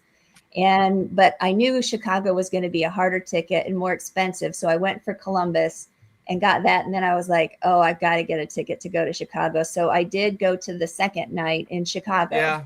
You did. Yeah. So you hang on to the call, love, and hang on because we're going to get to Chicago real quick. We got a couple of cities to tick by here to get through as well. We're going to circle back to two cities real quick. We're going to bring back a show that Joan went to along with Ryan, and we're going to go way back to Denver because Denver was special too. And Denver was a really good gig as well. And Joan has told us about it. Like she felt that Joan's energy was big too. So we're going to do Denver. And then we're going to hit San Antonio, and then we're going to hit Chicago, and then we're going to hit New Orleans and Tulsa, and then we're going to call it, right? So let's go back, and if Ryan is here, we'll go. Ryan's not back yet, but at some point, and we've got a guy hanging backstage as well, who is a friend of Tom's. His name is Troy, who does a podcast as well. We're going to bring him on too. Let's see. Ryan says, is anyone able to hop on for let's see. Let's see. Spain. We got so many people backstage. Oh no, we got Ryan. We got Ryan. Let's go. Ed, So let's can you go. hop off, Ed? I can hop off. You need more No, Bob, space? you're fine. You're fine, Okay. Bob. You're fine, Bob. You're good. Let's add Ryan, and let's go to Denver, and then from Denver we'll go on and we'll continue. All right. Hey, I know we're not going in order, but it's fine. Okay. Ryan, Denver was your first show on the tour, and in this call is represented by Joan and Ryan. So that was your first one. Now the poster for Denver is that's not one of the better ones. Would you agree? Yeah, I didn't end up getting that one because it took me a minute to connect what it even had to do with Paul. 'Cause it was just some Like kind of really, baseball like a player. baseball stadium. I know the gig was great, and you both did hot sound, but man, that was not one of the better posters. Agreed. I got to disagree with you, Ann. I love that poster. You love it, Joan? It combines two of my favorite things, Paul McCartney and baseball. You're a baseball girl. You're a baseball girl. You love it. I Okay. love You like it. Okay, great. I just we don't see Paul's face. If we saw Paul's face, but he's got the helmet on and he's doing this. I think it's cool. Yeah. It's different. It's different. It's different. So that was at Coors Field, which is a baseball stadium. So we're outside, right? It's not an indoor place. It's outside, right? Yep. Pretty much. Yeah. Yes. All right. So you both did hot sound. Did you get temporary secretary in sound check? Do you remember or no? Does it all blend? I don't think so. It's blending. I think I had the I set list think I only got temporary secretary twice this whole tour. This Yeah. whole leg of the tour. And I don't think that was one. Gotcha. We got Mrs. Vanderbilt. That might be Yeah. somewhat unique. That gets Ramon's played. That great. gets rotated in pretty much a lot. But now Ryan, was this your first? This was your first hot sound experience, period, right? Yeah. So tell us, you're a 20. You're in your young 20s. This is hot sound. You've never done hot sound. You're probably like, oh my god, I've got a VIP package to see Paul McCartney. Like you're from New Jersey. You're flying into Denver. You're probably like, oh my god, I'm going to Denver, Colorado. I'm going to see Paul really up close. Now we were all at the Bowery. You were at night 3, so we all had that unique shared experience. You were at night 3. Joan and I and Heidi were at night 2. So you're like, hey man, how can I top the Bowery? The Bowery was fantastic, right? Like Yeah, exactly. 500 people. but now you're in sound check at a real professional gig, and just tell me the thoughts going through your mind. Yeah, so as a lot of you guys have mentioned, being in New Jersey, he wasn't really playing anywhere near here, so I figured if I'm going to travel, I might as well make a trip out of it. I picked weekend shows, so I did Denver and Buffalo, and I had never done sound check before, and I guess maybe, like you said, trying to somehow top the Bowery or maybe get close to it. But yeah, it was really special to have that kind of more casual atmosphere. He came out just kind of like in a flannel shirt, and he was like did his whole "Hey Sound Checkers" thing. So that was really cool. I loved seeing some songs that I'd never seen him do before, and the element of surprise, where unlike the main set, you don't really know what he's going to do, and he might bring something out that is a surprise. I had seen on the set lists previously that it says Big Barn Bed, but I think that just references the little thing that he does at the end of Ramon. So, tease. Oh. Yeah. Yeah. We call it the Big Barn snippet because it's anywhere from 2 to 8 lines, depending how part it's of the album. Yes, part of the I know. In Nashville, we had decided at some we were gonna do. We were gonna he finished. You remember this, Joan? We were gonna actually shout out and start singing the lines. Who's that coming round that corner?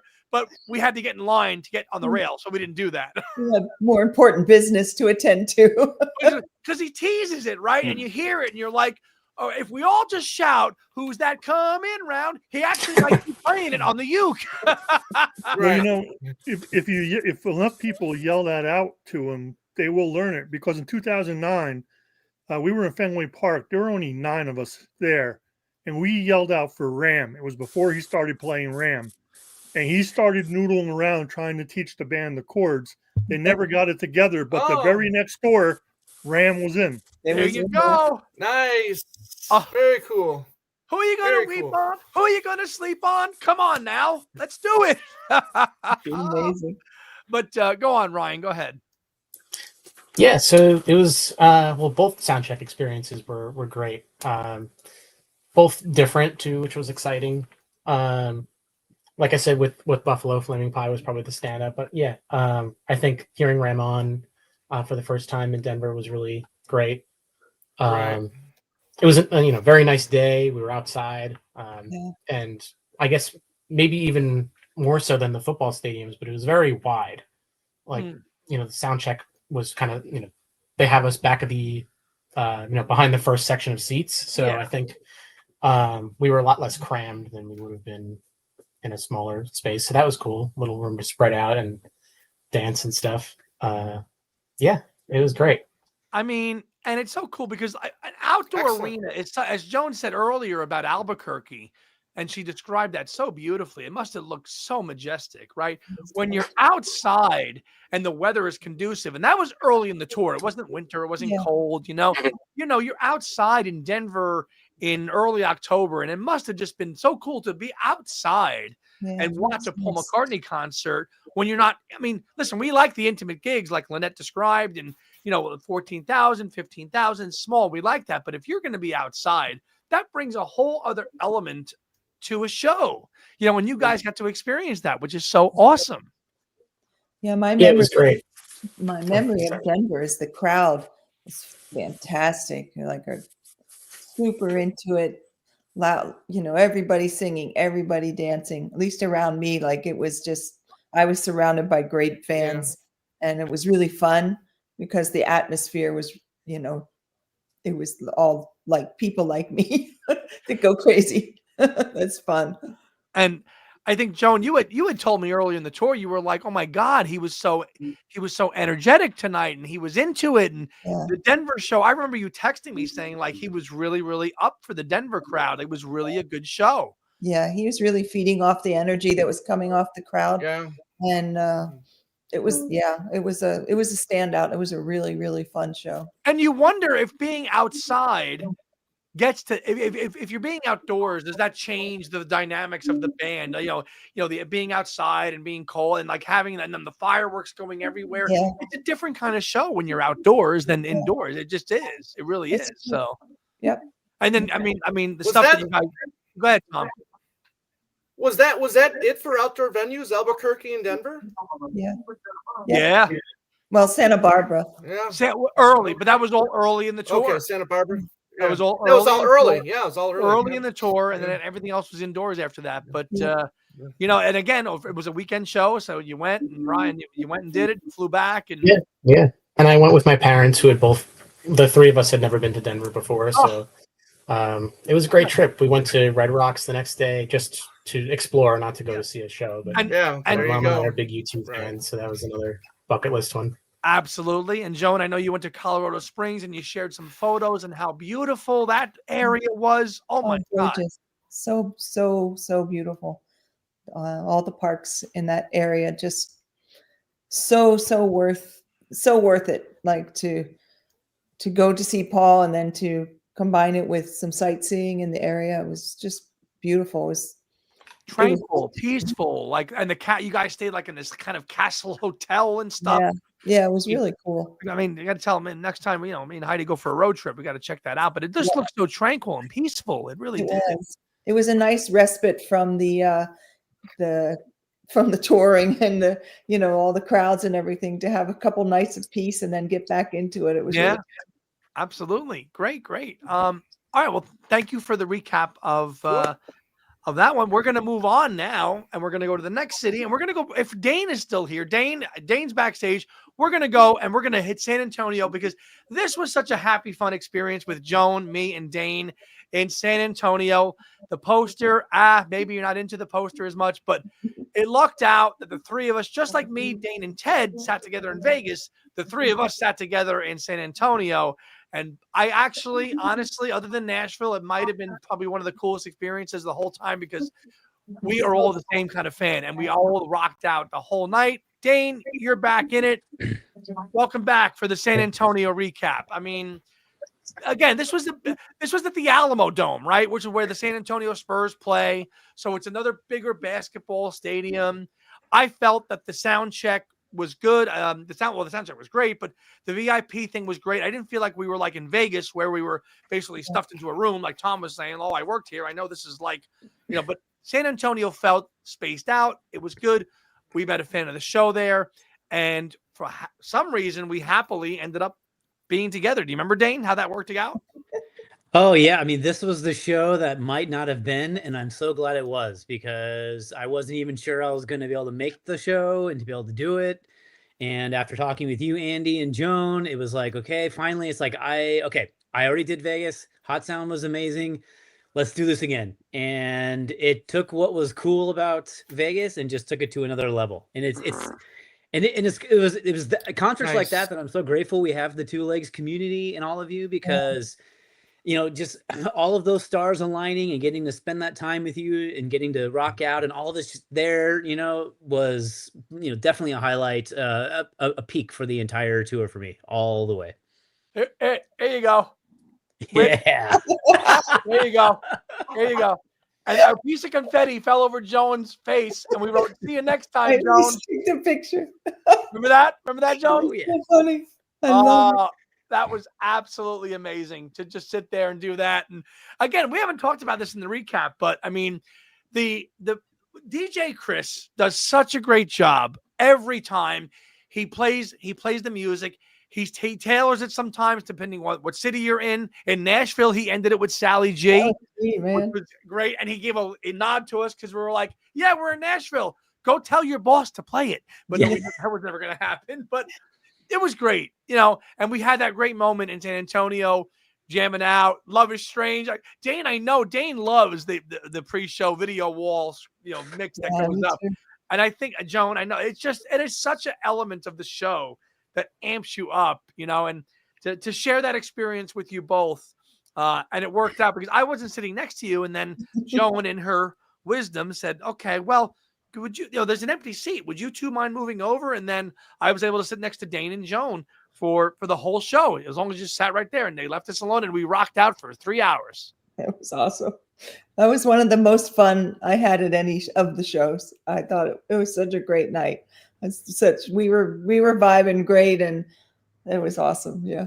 It really was. And although I got to say, the only thing I'll say about San Antonio, and Dane, I think you can agree with this, and I know Joan, I think will too, is getting out of the Alamo Dome was a nightmare. Oh, yeah. Oh, yeah. I forgot about that part. Yeah. I remember walking out and walking and going over, and then we had to basically just hire a cab to get us out of there and get us back. Oh, that's We were great. all in the same area. We were all in the same hotel. Like, just get us out of here. Do you remember that, Joan? Yes, I forgot, but now I remember. Oh, You know, it was crazy, but it could have been so much worse. We kind of lucked out, right? Because like we had different ways of getting back, and I wasn't even going to ride with you guys, but then it just all kind of came together fine, you know. And Andy, it gave you that opportunity in our taxi on the way back to put that lovely caption over Joan's confetti face as well too. So you know. Oh, yeah.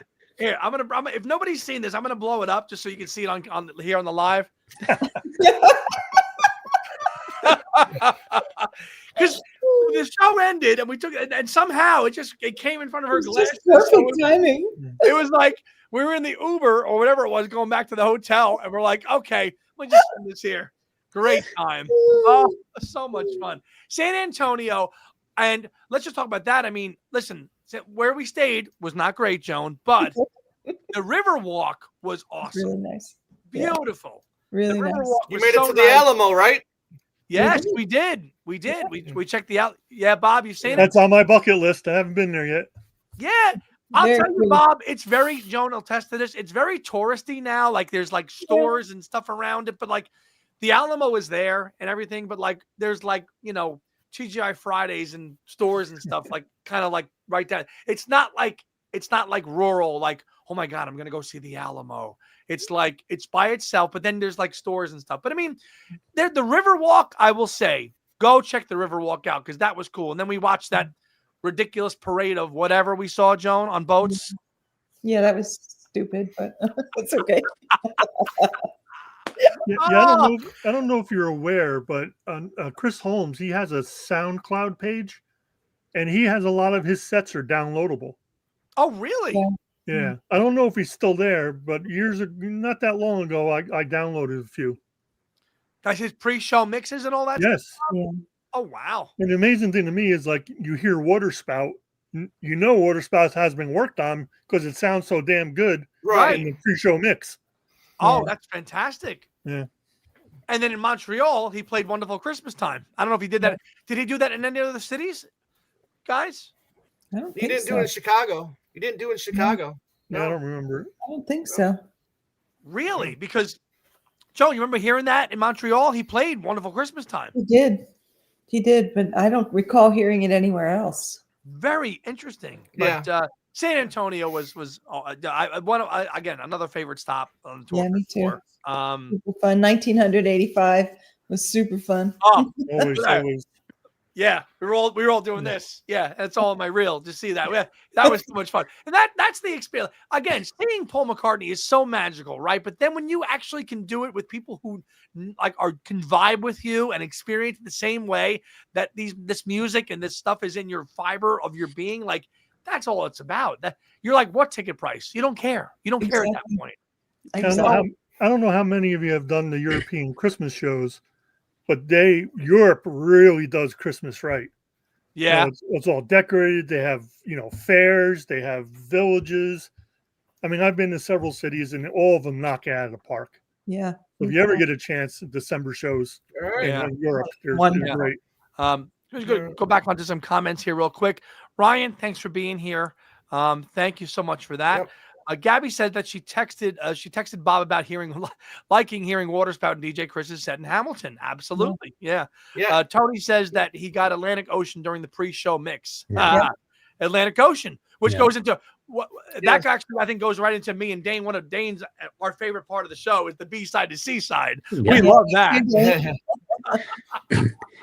Yeah, and Andy, I hadn't even thought about it, but like it really does get you amped up. I mean, I played basketball, we always have like the pregame mix trying to get you ready for the game and stuff. And, I hadn't really made that same connection, but yeah, I mean, that is such a great, all of these nice little, B-sides and things you don't know, but they're mixed in this awesome way. It's just perfectly done, orchestrated, and it just keeps rising and rising, right? And then you see that bass at the end, you know. I mean, and it is so Yeah. perfectly produced. I mean, it starts out with early days with pictures of Paul when he's a baby with his mom. Like he's like, watch my life. Watch my life for 35 minutes. Now I'm going to come out and I'm going to sing to you for 3 hours. It's so amazingly beautiful and organic and real and authentic. And the man's telling you, here's my life, you know, take it or leave it. But that's why it's so beautiful. It's awesome. That just adds to the anticipation. All of right, the let's live take it show. and keep going. Yeah. Let's go. Now, next one. Hold on. Okay. Next one we're going to go to is Chicago. Now, Chicago, Jeremy, Lynette, Joan, Gabby, if you want to come back on, you can. And we got Troy here too. Troy, who's a fan of the show. We're going to bring Troy on right now. Hey, see you everybody. guys. Awesome. Hey, Troy. Hey, See you, Dane. Hey. you guys will have to forgive me. I do terrestrial radio, and they set up my studio in our spare bedroom. So I'm sorry about that. My room is downstairs. But anyway, Lynette, I got to tell you, I saw Paul at the Nationwide Arena during the Chaos Creation Tour. Yeah. True story on this. I took the album. I always take the vinyl album. Gave it to Paul on stage. Gave it to Paul on stage. Paul looks at me, gives it to two girls sitting next to me. Signs it, gives it to girls. And I'm like, oh, they were really cool. I'll give it back. Yeah, that was it's a great venue. But anyway, yeah. Nice to hear you guys. Yeah. Great. So Chicago both nights was let's see, Joan went to both nights, Lynette went to one, Jeremy only went to night one, right? Yeah, it was the second night for me. Yeah. Second night for Troy. So I'm hearing a little feedback here. Is that I'm not sure where that's coming from. You guys hear that Let me mute feedback? me. I don't think it's me here. But let me see here. No, I don't think it's me. You guys hear that interference a little bit? No, I'm muted. I don't think it's coming from my end here. Yeah, Tony maybe? Gabby's back. Hi, Gab. I'll mute myself to see if it's me. Hello. I'm hearing some feedback. Crazy feedback. Yeah, I'm getting Tony, it too here mute on mine. yourself for Tony. Could mute someone yourself be real watching the quick. show on another monitor? Let me. Sounds like almost like an air conditioning unit going on or something, a heater. Hold on. It's weird. Yeah. Hold on. Let's move. Came out of nowhere. Hold on. I'll bring you all back in a minute. Just stay backstage. We're gonna zero out and see where this came from. Oh, there it goes. It's gone. All right, so The last it's Lynette. one. It's me. It's Lynette. You're guilty, Lynette. It might be the fan on my computer. I think it's Lynette. Yeah, it's Lynette. All right. Yeah. Here, I'll mute. Yeah. So Lynette, we'll get back to you, No? of course. Okay. And then when you want to speak, you'll just unmute yourself and we'll continue. So now this represents a lot of people who saw Chicago night one, night two. Joan went to both. Jeremy only went to one. I mean, the final stop on the tour. One of the best posters, really, of the whole No, thing. the best poster. It's fantastic. And Bob, you weren't even there. I wasn't even there. That's the best poster. It's a great poster. I mean, listen, Tony DeMeo, longtime supporter of the show. Thank you for being here. And going there. Tom ended up going to night two because he bought a ticket off of Lulu. So go right ahead. Tell anybody jump right in with Chicago. Go right ahead. Lynette will say the feedback, and Joan went to both. And Jeremy, go right ahead. Oh, Jeremy, you're muted. Unmute yourself, Jer. There we go. Nope, still muted. Definitely check the input, Jeremy. It might be the wrong input. Now he's sideways. Can't hear you, Jeremy. Yeah. That it? No. We'll come back. Tony, All right. you went to Tony, if you can brighten yourself up so we can see you, because we can't see you. It's a little dark, but if you can get a lot of light, so we can hear you a little bit. Hey guys. Hi. There we go. Hi, Tony. Now can you hear me? Yes. Yes, now we can. Yes. We're gonna get Much Tony. better. We'll go Tony, and then we'll go to Jeremy. Go ahead, Tony. Yeah. This was my first Paul show since July 2011. Wow. My very first concert was 20 years ago in October. I could have gone in 2014, but I was busy that night. I was on the radio in my college. So I was really excited about this, and it did not disappoint at all. I got there super early to the city, took the bus down to United Center, hung out around there for a while, got souvenirs, souvenir t-shirt, souvenir keychain. Oh, yeah. Then I just hung out with people waiting to go in behind the center. I was talking to this teenage girl for a while. She was there with her dad, and she was a new fan. It was her first show. And I think that young Zoomer fans are so cool. It was nice talking to her. We went in about 6 o'clock, got snacks, and the pre-show music was awesome. I saw the ads all around for the new documentary. Yeah. And yeah. I was so excited to hear Help at the beginning, because that's been a favorite song of mine since I was 9 years old. I love Help so much. And when he played that, I was ecstatic. And then the second track was Coming Up, which I had not heard live before because I hadn't seen him in so long. I was dancing during Coming Up. And I heard a lot of songs that night I didn't hear at prior shows. He did Letting Go, which I didn't hear before. I love that song. And Come On To Me was great, because that's a more recent song. And he announces it beforehand, saying, if you don't, if it's a more recent You song. don't know it, too bad. Yeah. Yeah, it's really funny. And those songs are great with the Hot City Horns. They're awesome. The highlight for me was, without a doubt, when he did 1985, followed by Me Amazed. And both of those are very challenging songs. And I was stunned he did them so well. And then he followed that up with Now and Then. I was so blown away. Here Today was a highlight for sure. Was this the first night you were there, Tony? Sorry to interrupt. First night? Yeah, the 24th. Okay. Yeah. I mean, it's all, a Monday, Tuesday night. I mean, you hadn't seen Paul since 2011. It's quite a long time. Right. It's a long time, man. So to see Now and Then, and I've Got a Feeling for the first time, your mind must have been like, wow, like I haven't seen these songs performed live in a long time or ever. So things like Coming Up, and Help, for you who haven't seen Paul in, almost 15 years, that's a long time, man. So I'm sure you really, really had a great time. You only went to night one, Tony? Yeah. I got that ticket off Ticketmaster months ago. Yeah. Awesome. Awesome. Hey, Tony, did you go to the drive-in? I always try to go to the drive-in, when he pulls into the arena there on the west side. Did you go to that? I just barely missed that. Okay. I was at the souvenir truck.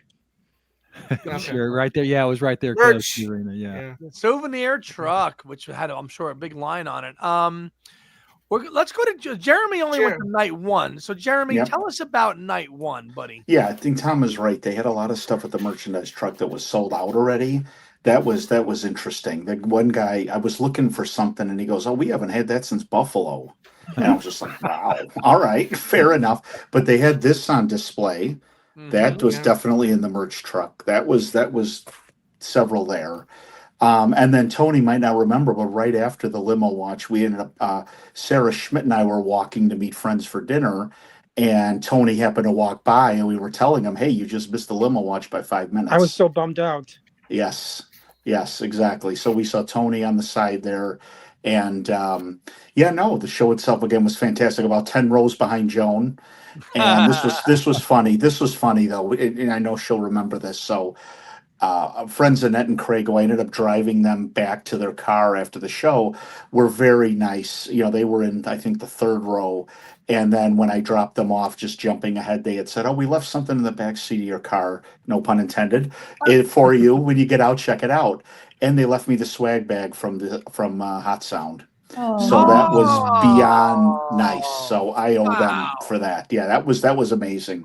So I'm like, okay, so I got yet another tote. There we go. There's the picture. Yeah, because Andy's like, "Where are you guys?" I said, "Well, here, I'll send a picture."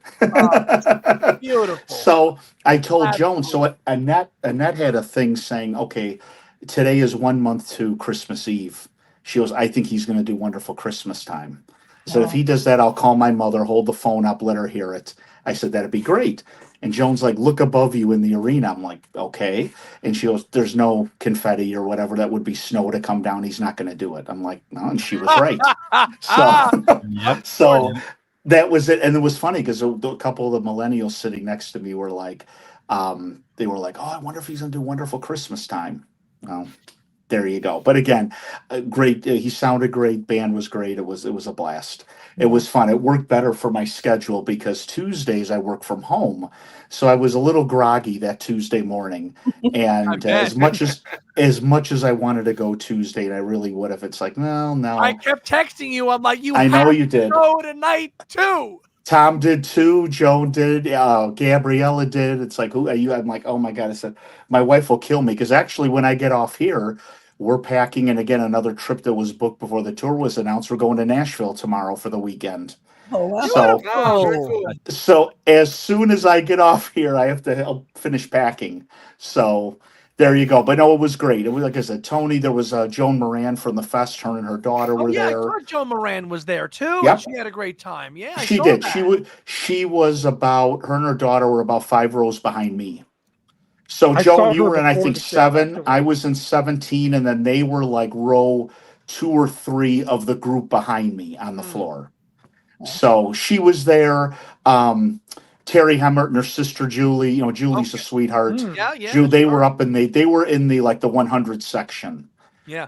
So there were a lot of, Sarah Schmidt was in the 100 section. So a lot of really good Chicago festers all represented. Yeah, absolutely. And then, like I said, and then to me, again, as great as Des Moines was, in my opinion, and I told Joan this when we walked out together after the show, I said, I think his voice was stronger now than it was a month earlier at Des Moines. I mean, he just killed it. And then the funny point that's been on YouTube is, and I know Joe, was the piano breaking down at the start of Let Him In. Let him in. Yeah. Right. And him joking about, where's my guys? Or like, they're afraid to come out here. So That then was they the come piano out here song. and they fix it. He goes, okay, now what, now it's fine. And then he said one of the best lines of the night. He said, "Now you know we're playing everything Now you know live." we're live. We're live. Yes. He did that before too. That was not the first time he's done that. So or See? ever has said that. So yeah. He did that, and then the other funny moment when I did show up on the overhead screen was when he's looking at the signs. There was a guy 3 rows in front of me holding up a sign saying, "This is my 144th show, Paul. Seen you." And Paul looks at him and he goes, "A little bit obsessive, but," and the crowd loved it. I'm like that dry British sense of humor, and it came out, and he goes, "I love you, man. You know, that's fine. You know." So that was great. That even the kids around me were cracking up at that comment. So that was great. And it was just the whole Maybe I'm Amazed sounded great. You know, it was just like it was just one of those almost perfect nights. It was fantastic. And again, the Hot City Horns killed it. So letting go, got to get you into my life, just elevated. Awesome. Yeah, I just that want to guy mention with the a sign, few Jeremy, that's Dave surprises. McLean. Hey, Bob, what? The guy with the sign is Dave McLean. He brings a sign every show, Every and Paul points him out every show he's at. Yeah, it was there you go. 145 the second night. He had made a new one You for don't tell me about 145. it. Yeah. Gotcha. But it was great. Great show. Awesome, Jeremy. Thank you. Thank you for sharing. Troy, tell us about your experience. Well, I started my first Paul show was at the Rosemont Horizon in '89. I was Same too here. young. I had friends that went to in Cincinnati to the Wings Over America, that tour, and my mom wouldn't let me go. So I'm still mad at her to this day. But anyway, so I thought, well, all right, I want to go to the last show. I was hoping for a few surprises, something out of the ordinary. But I thought his voice sounded great. Yep. Thought he was in fine form. Maybe the horns were amazing. I think there was a couple times I heard a couple mistakes, which I love. Let me hear a couple mistakes. Sure. That was great. Although we only went the second night, we got up early, and there's a real hotel real close to United Center called the Chicago West Loop. Anyway, so we stayed there. We walked over just for the drive-in on Monday night. Seam came in, saw a lot of people there. We knew I had Tom was upset. Tom goes, "You're bringing that?" I had my Wings styrofoam sign with me, the big promo from '76. Oh, Troy, you were about 5 feet away from us there. I remember that sign. Yeah. Okay. Hopefully I didn't block you. No, you were good. Okay. You were I good. tried to stay low. And then the second night, again, the drive-in, it was great. He saw us. There was a fan that ran up and goes, Paul. He kind of went like this and pulled back. But that was fun too. I always like going to the drive-ins. But again, I thought the show was great. Not my favorite show of all time. That was probably Indianapolis during the Back in the U.S. tour. Loved that. That sounded great. But anyway, great show. No big surprises. I was hoping for Wonderful Christmas Time too, Joan. And I said to my wife, he's not going to do it. Because again, we looked up top. But it's so funny. I've done this for a long time, but I now have a new name for it. I call it the Hunyadi, where you sneak down to the floor. I call that the Hunyadi. Gonna pull a Hunyadi right there. But it was a great show, great time. Tom came up and we just walked over to the venue, and hats off to Tom driving back that night. That's dedication, brother. That is dedication. But all just a great time, and that's all I can add because everybody else has already pitched in about it. But just a great show. No, but we want to hear authentic, real, local experiences, and that's exactly what we want to hear. We want to hear these things. I mean, these you're local to the area, United Center now. I mean, that's what it's about. Wonderful Christmas Time is interesting though because it's only been played on North American soil 2 times. 2 times. Who can name them? Saturday Night Live. One. Yeah. One. What's the second one? Oh, the Tonight Show, wasn't it? With, He just said that. Jay He just said that. Saturday Night Live. He just said that. No, he said Saturday Night Live. Oh, no, not the Tonight Show. No. Okay. Saturday Night Live and the Apollo. He played at the Apollo. Okay. He played at the Apollo, and that was it. It's only so I know the excitement of, oh my God, it's a month before Christmas. Maybe we'll hear Wonderful Christmas Time. But for some reason in exactly at the Apollo. Yep. It's not going to get played in North America. Mull and Kintyre, Wonderful Christmas Time. We'd love to hear these songs in North America. We'd all go crazy for those songs. Come on. Yeah. We would. We absolutely would. We've got to get to Lynette and Gabby and Joan on Chicago. So please, whoever wants to chime in first, please tell us about Chicago. Gabby, go first. Go ahead if you want. You're muted, honey. Here you go. No, I didn't go to Chicago. I went only to Hamilton, but we thought about Chicago because my dad, he's a physician, so he can't get time off of work. Like, he doesn't know when he has time off from work. So it has to be predetermined. That's my dad in the chat. That's him. He's at work right now. He knows exactly what I'm talking about. He knows exactly what I'm talking about. I think Ed messaged me and said, if we make it, you better be there for the second show. I'm like, all right. Yeah. All right, you weren't there. Yeah. But yeah, we weren't there. He had the time off, but my mom had to go back to work on Monday, and it didn't make sense. We were already in Hamilton. We're like, we're almost there. No, we had to drive home to bring my mom home back to New York. But I get it. Yeah, but I guess I want to add a little thing about seeing Mull of Kintyre in Hamilton because we were talking about, I guess, Wonderful Christmas Time. Yeah. My dad was afterwards. He told me before the show he wasn't showing that he was really excited to see Mull of Kintyre. But I noticed that after the show, he started saying to me like, I had bought a bootleg of Campuchia because I wanted to hear Mull of Kintyre. Like he's showing me that he had some like big, like sentimental association with that song. And I'm like, okay, I'm happy that we took you. Then you got to see it. it was amazing to see. Tom can vouch and Joan can vouch how amazing when the bagpipes started rolling in. You knew like if we're in it, we're in it. Yeah, it's different than seeing like Denny Lane perform it at like Carnegie Hall's the last time I heard it. Charlie, release some video from Mull of Kintyre. Come on. We need that. It was amazing. Thank you. Yeah. It's a shame because Charlie had gotten his documentary green lighted, and then the Ron Howard thing came out, and they took it away from him. Well, it never came out. He has all this footage from all these tours. Wow. Still waiting to be released. Oh. Sitting in the vaults. Damn. Sitting in the vaults.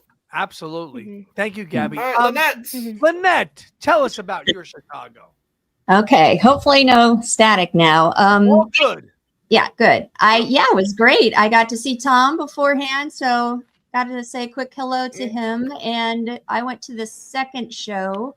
It was great. I was disappointed too. I chose that show because I thought it's the last night. He's going to do something a little different. Yes. Sure, he'll stick even if it's not Wonderful Christmas Time, which I would have loved, but just something different to sort of close out.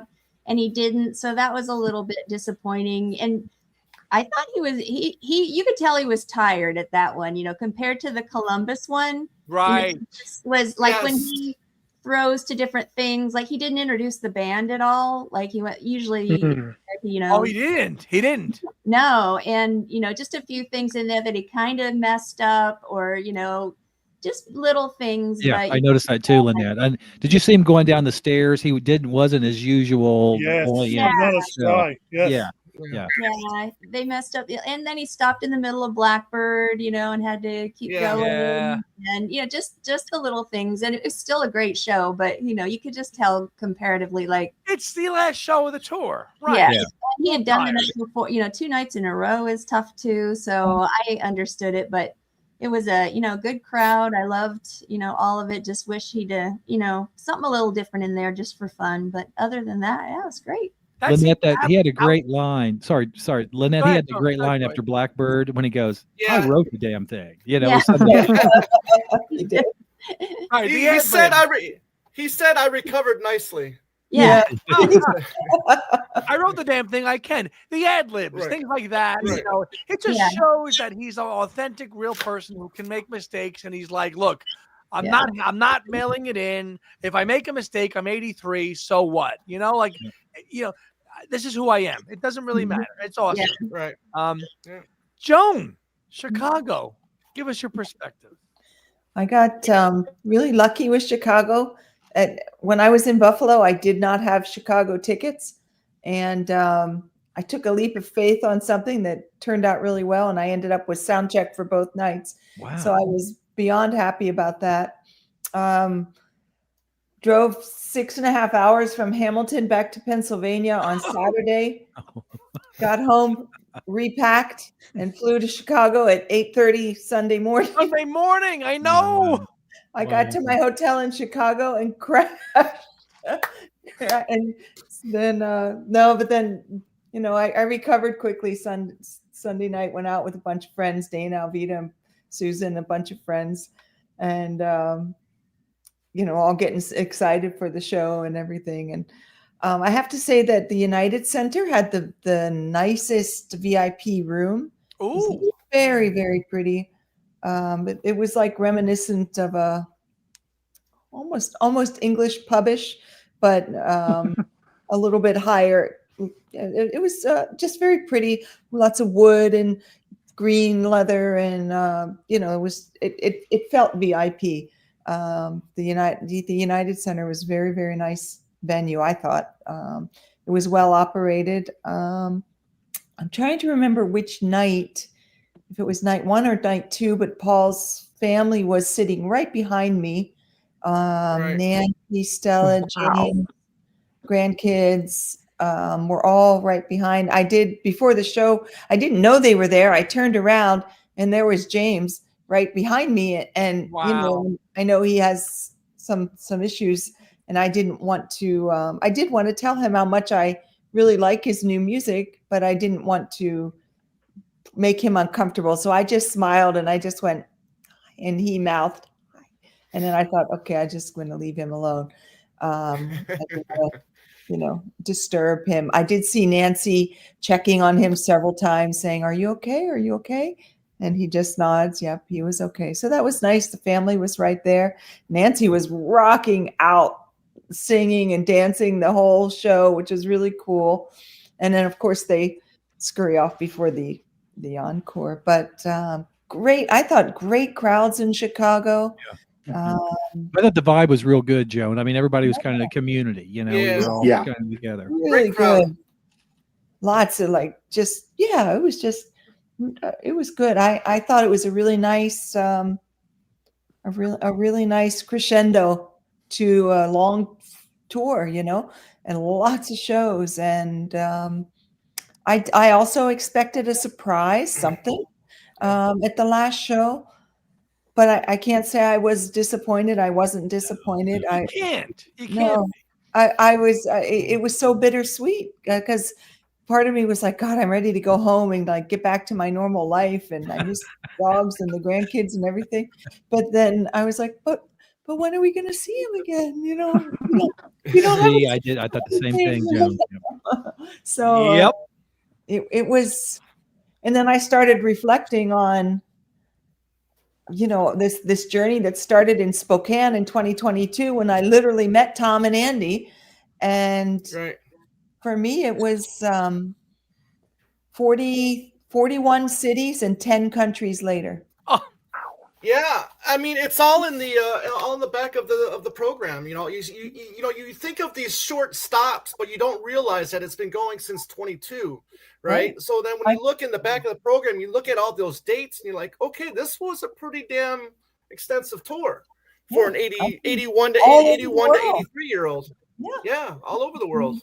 Yeah, and it was amazing. And I was flipping through all my pictures earlier today, and just like smiling at the memories of all the things that I had been so fortunate to do on a little concert that started in Spokane in 2022 and turned in not just a world tour for Paul, but a world tour for me and for you too. Yeah. And the experiences and the people you met and growing and learning new things and connecting with all of us and growing and establishing relationships and friendships and on top of the great touring experience of seeing a guy that we all love, a building and growing bond with everybody in the Paul family. And that's so special. It is. It's when people say, well, why do you go to so many shows? Like, doesn't he sing the same songs? Isn't it the same set? Like, why are you going? And it's almost like if you know, and if you don't, you don't. And I try and tell people it's so much more. It's so much more than hearing "Let 'Em In" 1,000 million times. It is. It's magic. It's an elixir. Shared joy. It's a really magical experience.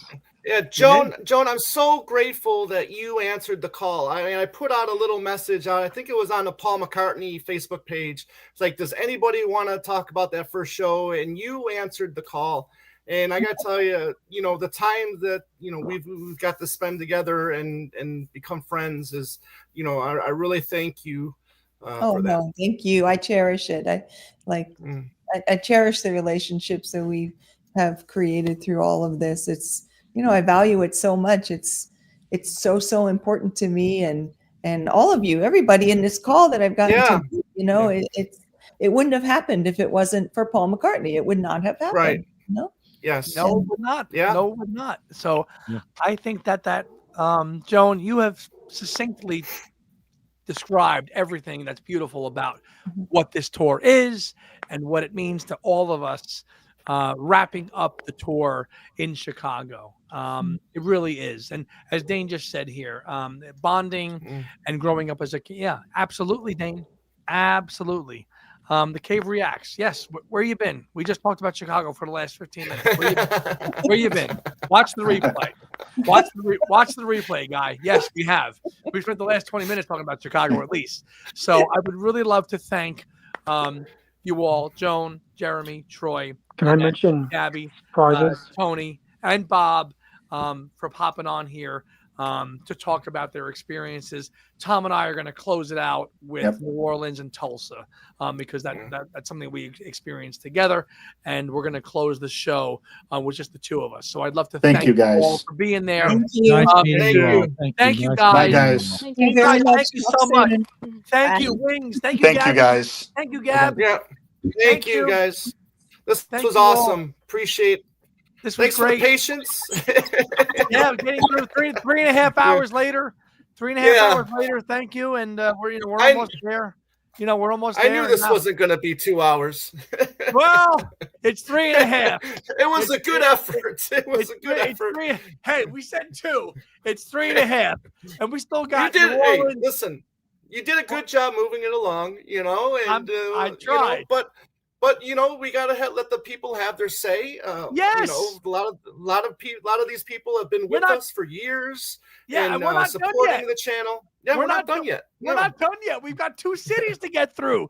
We've got every city represented on this tour. Okay, we've got it all: Santa Barbara, Palm Desert, Vegas, Albuquerque, Montreal, Nashville, Hamilton, Denver, Buffalo, Des Moines, Chicago, San Antonio, Atlanta, Columbus, Pittsburgh, Minneapolis. But at the end of the day, there was New Orleans and Tulsa. Okay. Right. And Tulsa was pretty special for both of us because it was the only show that Tom and I both went to out of this whole community that went to it. But Tom went to New Orleans by himself, which was, I think it was a Saturday night gig, bud. No, that was a week. That was a weekday. Oh, was gig. it a Wednesday or Thursday? Yeah, that's the reason why I went to that one. But it was great to hang out with Jonathan and Julia. Yeah, Jonathan and Julia from Ranking the Beatles. From Ranking the Beatles. Absolutely, yes. Met some more fans of the show. I love the people that I was sitting next to at the New Orleans gig. I sat next to 2 female friends that were seeing Paul for the first time, and they were just going crazy the whole time. Also, the crazy thing about New Orleans as well, there was a drone going around the whole thing. Yes, that was the only show that got the drone, and so it kind of interrupted a little bit of the show because you just see this drone. Yeah, you just saw this drone just keep going round and round and round.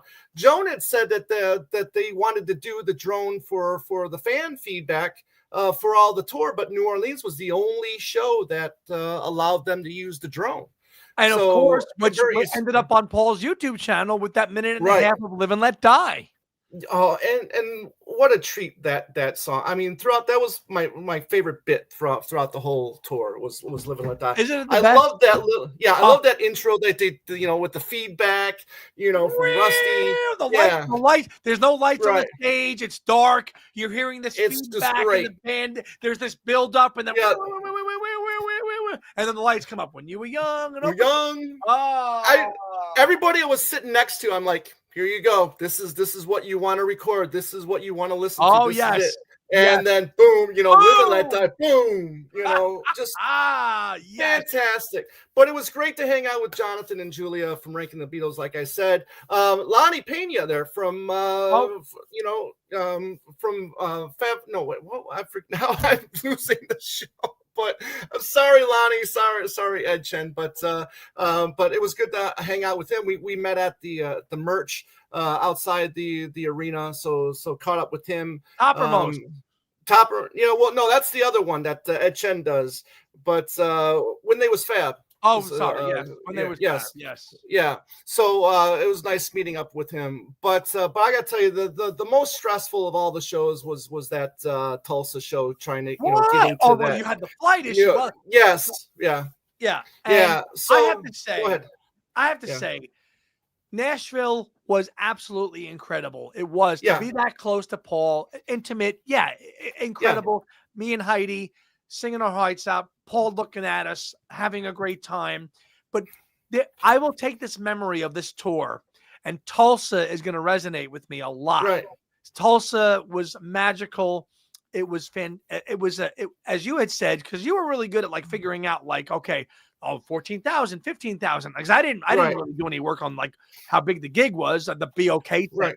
In Tulsa, Oklahoma, and I had hot sound for it, but it was small. It was just, it wasn't like Allegiant Stadium where it was no, right. boom, boom. It was intimate. I had a seat on Brian Ray's side that was like 8th row, but it was great. I mean, I had a direct line view, but it was small. It was a small gig in the city of Tulsa. It was like it's trying to become a new Nashville. That's what I felt like. It was like you had the Bob Dylan Center. Right.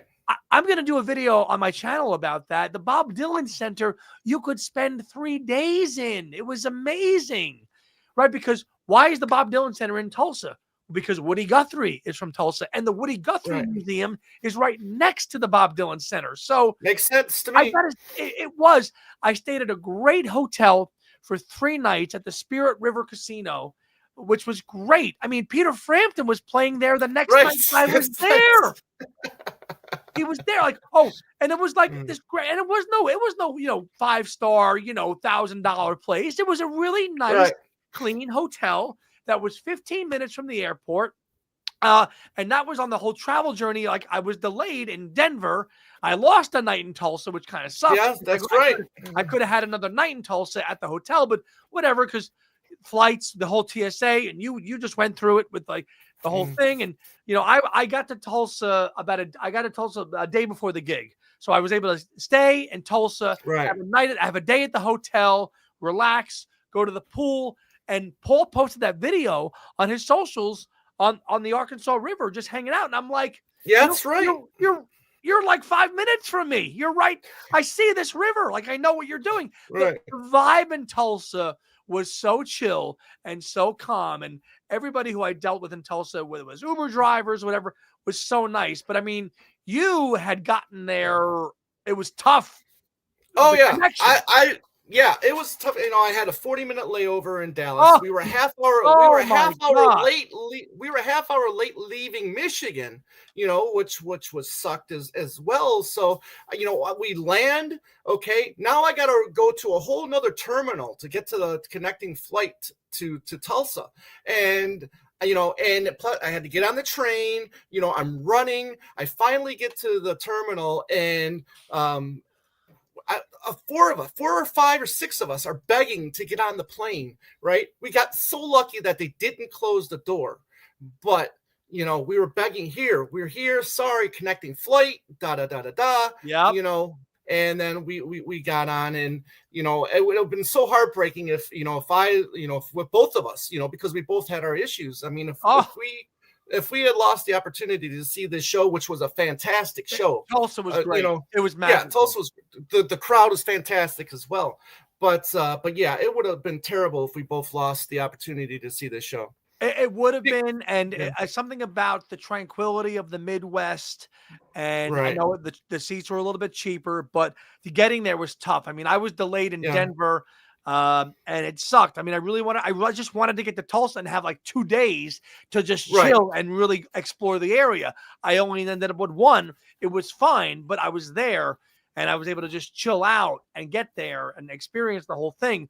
Your travel journeys were a little bit more hectic, and you're like, oh shit, like, am I gonna get there? I'm delayed 40 minutes. You're like, oh, I'm like, are you gonna get here, dude? And like, we went to Tulsa, and you and I didn't even see each other. No, because you did the hot sound, which is great. Glad you did. But I did experience a little bit of the outside arena, or whatever. Nice little place. Like everybody, like, oh, Andy and Tom are going to Tulsa. We didn't even see each other in Tulsa. We went back to our hotels and did a recap, but we didn't even see each other in the flesh at Tulsa at all. Right. I got to I posted that picture on our Facebook. I got there like at 2:00. I went to a pub down the street.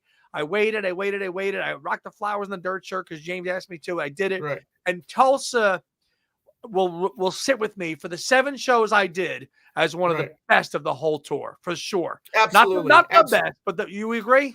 Oh, absolutely. Again, he was, he's in the stream now. I mean, he had a good flow. I mean, the tour's progressed now. I mean, his voice was sounding fantastic and high energy. And again, the crowd, he feeds off that crowd, and it's just fantastic. You just go with it. You go with him on this journey, and it's just the adrenaline's going, it's going. And then when you get back to the hotel, I mean, I think we were both spent when we got back, and we did that little the 20-minute recap. Yeah. I'd ask Tom Rumblefish. to give any Rumblefish vibes. If he's talking about the movie by Francis Ford Coppola, Rumblefish. Oh. Thank you, Gabby. Of course, it's our pleasure. Tom and I made a plan to do a lot of shows on this tour.